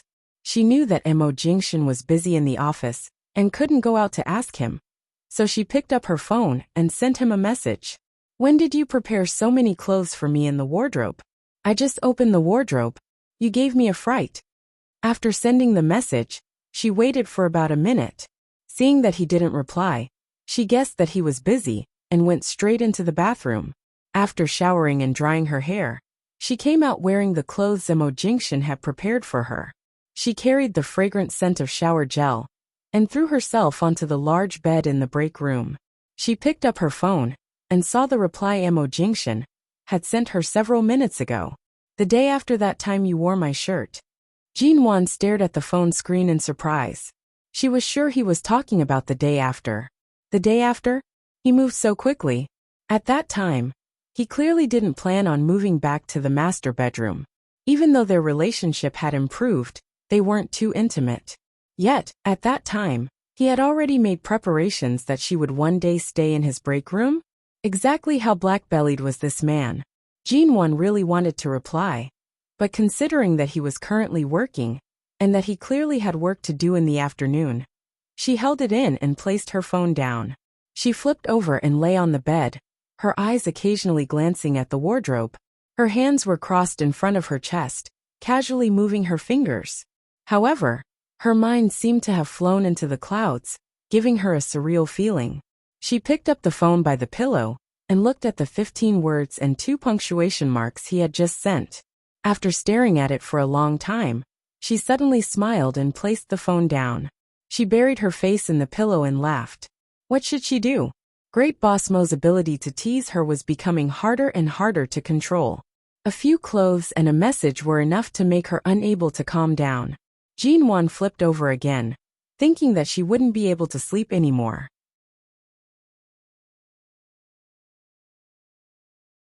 However, last night had been so thrilling, and her mental state was unable to take it. She closed her eyes and began to count sheep, forcing herself to sleep.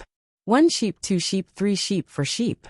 98 Jingshians, 99 Jingshians, 100 Jingshians, 101 Jingshians. Jinwan abruptly grabbed the pillow and pressed it against her head. Damn it, she couldn't sleep. The man outside was still focused on his work. Right now, her maiden heart was already stirred to the point where she couldn't sleep. Aha! In a certain staff office in the MO Corporation, discussions were rife. I heard that Assistant Shun sent 2 sets of employee meals to the CEO's office today. Guess who those 2 sets of employee meals were for? It can't be Mrs. Mo, right? I heard that Mrs. Mo used to be the young miss of the famous Ji family in Haicheng. Since she was young, she ate all kinds of delicacies and high-end food. No matter how ordinary it was, it would definitely be prepared by a highly skilled helper or chef. She definitely wouldn't eat employee meals.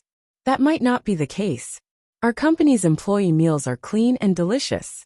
Even CEO Mo would occasionally eat them when he's especially busy.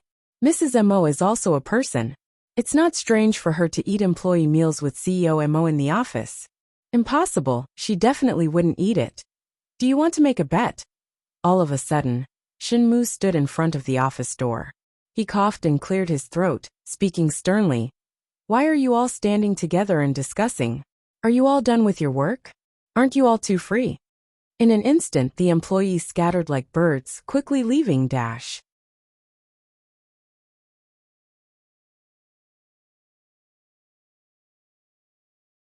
Chapter 137. In the evening, it was almost time to knock off. MO Corporation CEO's office.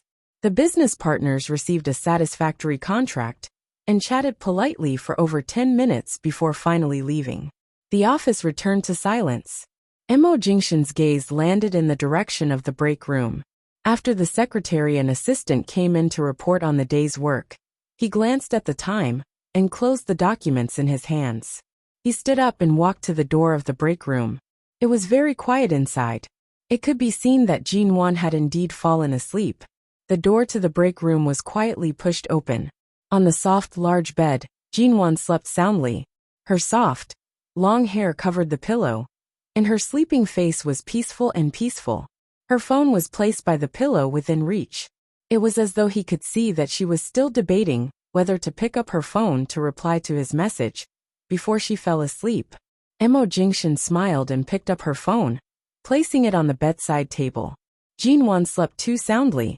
Mo Jingshan sat down by the bed and watched her sleep. He did not move and only watched her like this. In the stormy night, the little woman seemed to have descended from the sky, climbing up from the balcony and rushing into his arms with a body full of injuries. The scene repeatedly replayed before his eyes. He stared at her for a long time. The red marks on Jinwan's face had already faded to the point where they could no longer be seen. Mo Jingshan held one of her hands and turned it over. He looked at the wound on her palm. Although it was very small and not considered serious, because it had not been disinfected, the edges of the wound were slightly red. He stood up and walked out of the break room, calling Shenmu to buy some medicine. Not long after, Mo Jingshan received the medicine and returned to the break room. It was so quiet that there was not a single sound.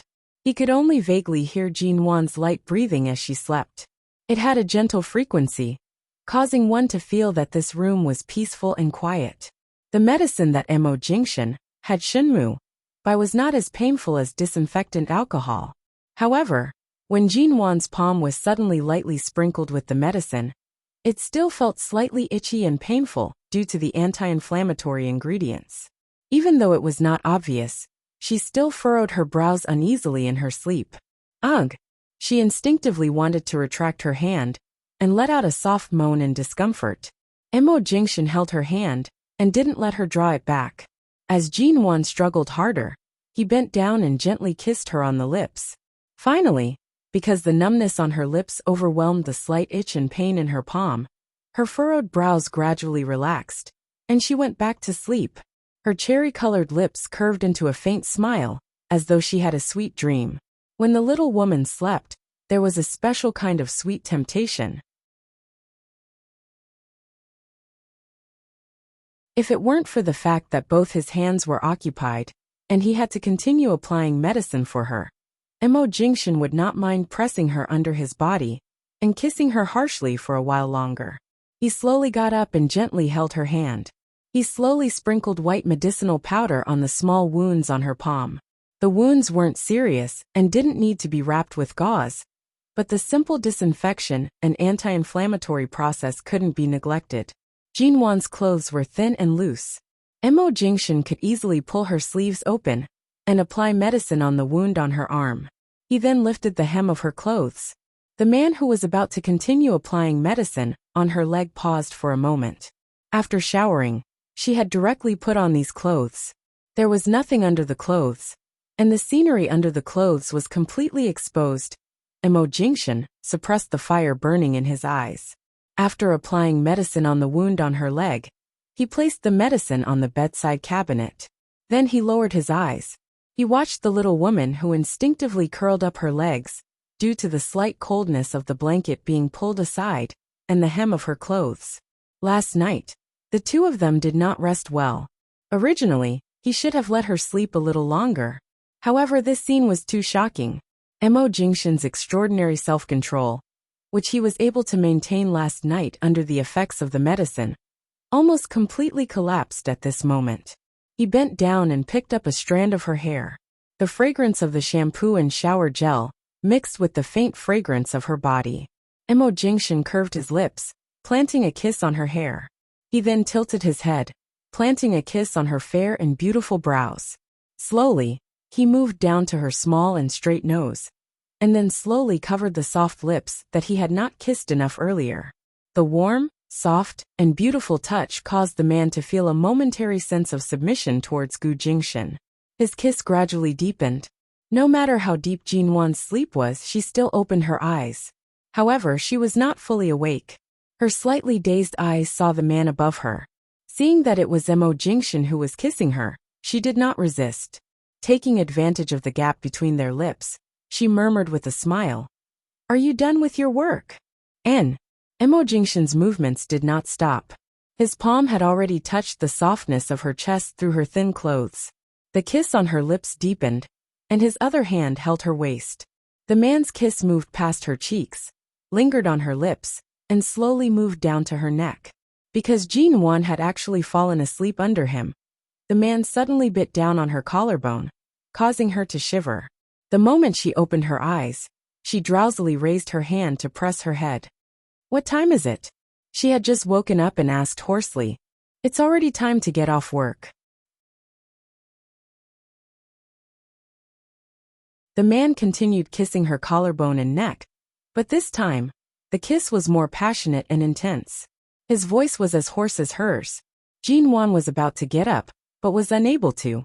Only then did she realize what Mo Jingshan was doing to her body. Her sleepiness was completely gone. Before she could speak, the man's hand had already reached under her clothes. His scorching palm caressed her back and moved up, pressing her entire body firmly into his embrace.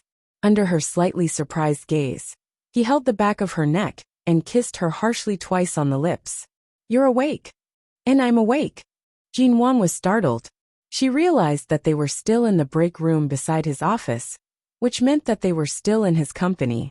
She mumbled against his lips. "What are you doing?" "What do you think I'm doing?" He chuckled softly. In an instant, he kissed her until she almost forgot what night it was. Finally, the man's actions became more and more excessive. Jinwan was provoked into moaning softly, asking, "You didn't sleep much last night. Today you came straight to the company. Is your body able to take it?" What she meant was that she was worried that he did not sleep well last night. After staying up late and working so hard, she wanted him to take this opportunity to have a good sleep. You're tuning in to the Li Mei's Wuxia Whispers YouTube channel. We're so grateful for your support. And don't forget to subscribe to join us on this incredible journey through captivating stories. Your generosity through donations truly makes a world of difference, as it's the primary source of revenue that allows me to expand and enhance this channel for you. Thank you from the bottom of my heart for being a part of this adventure.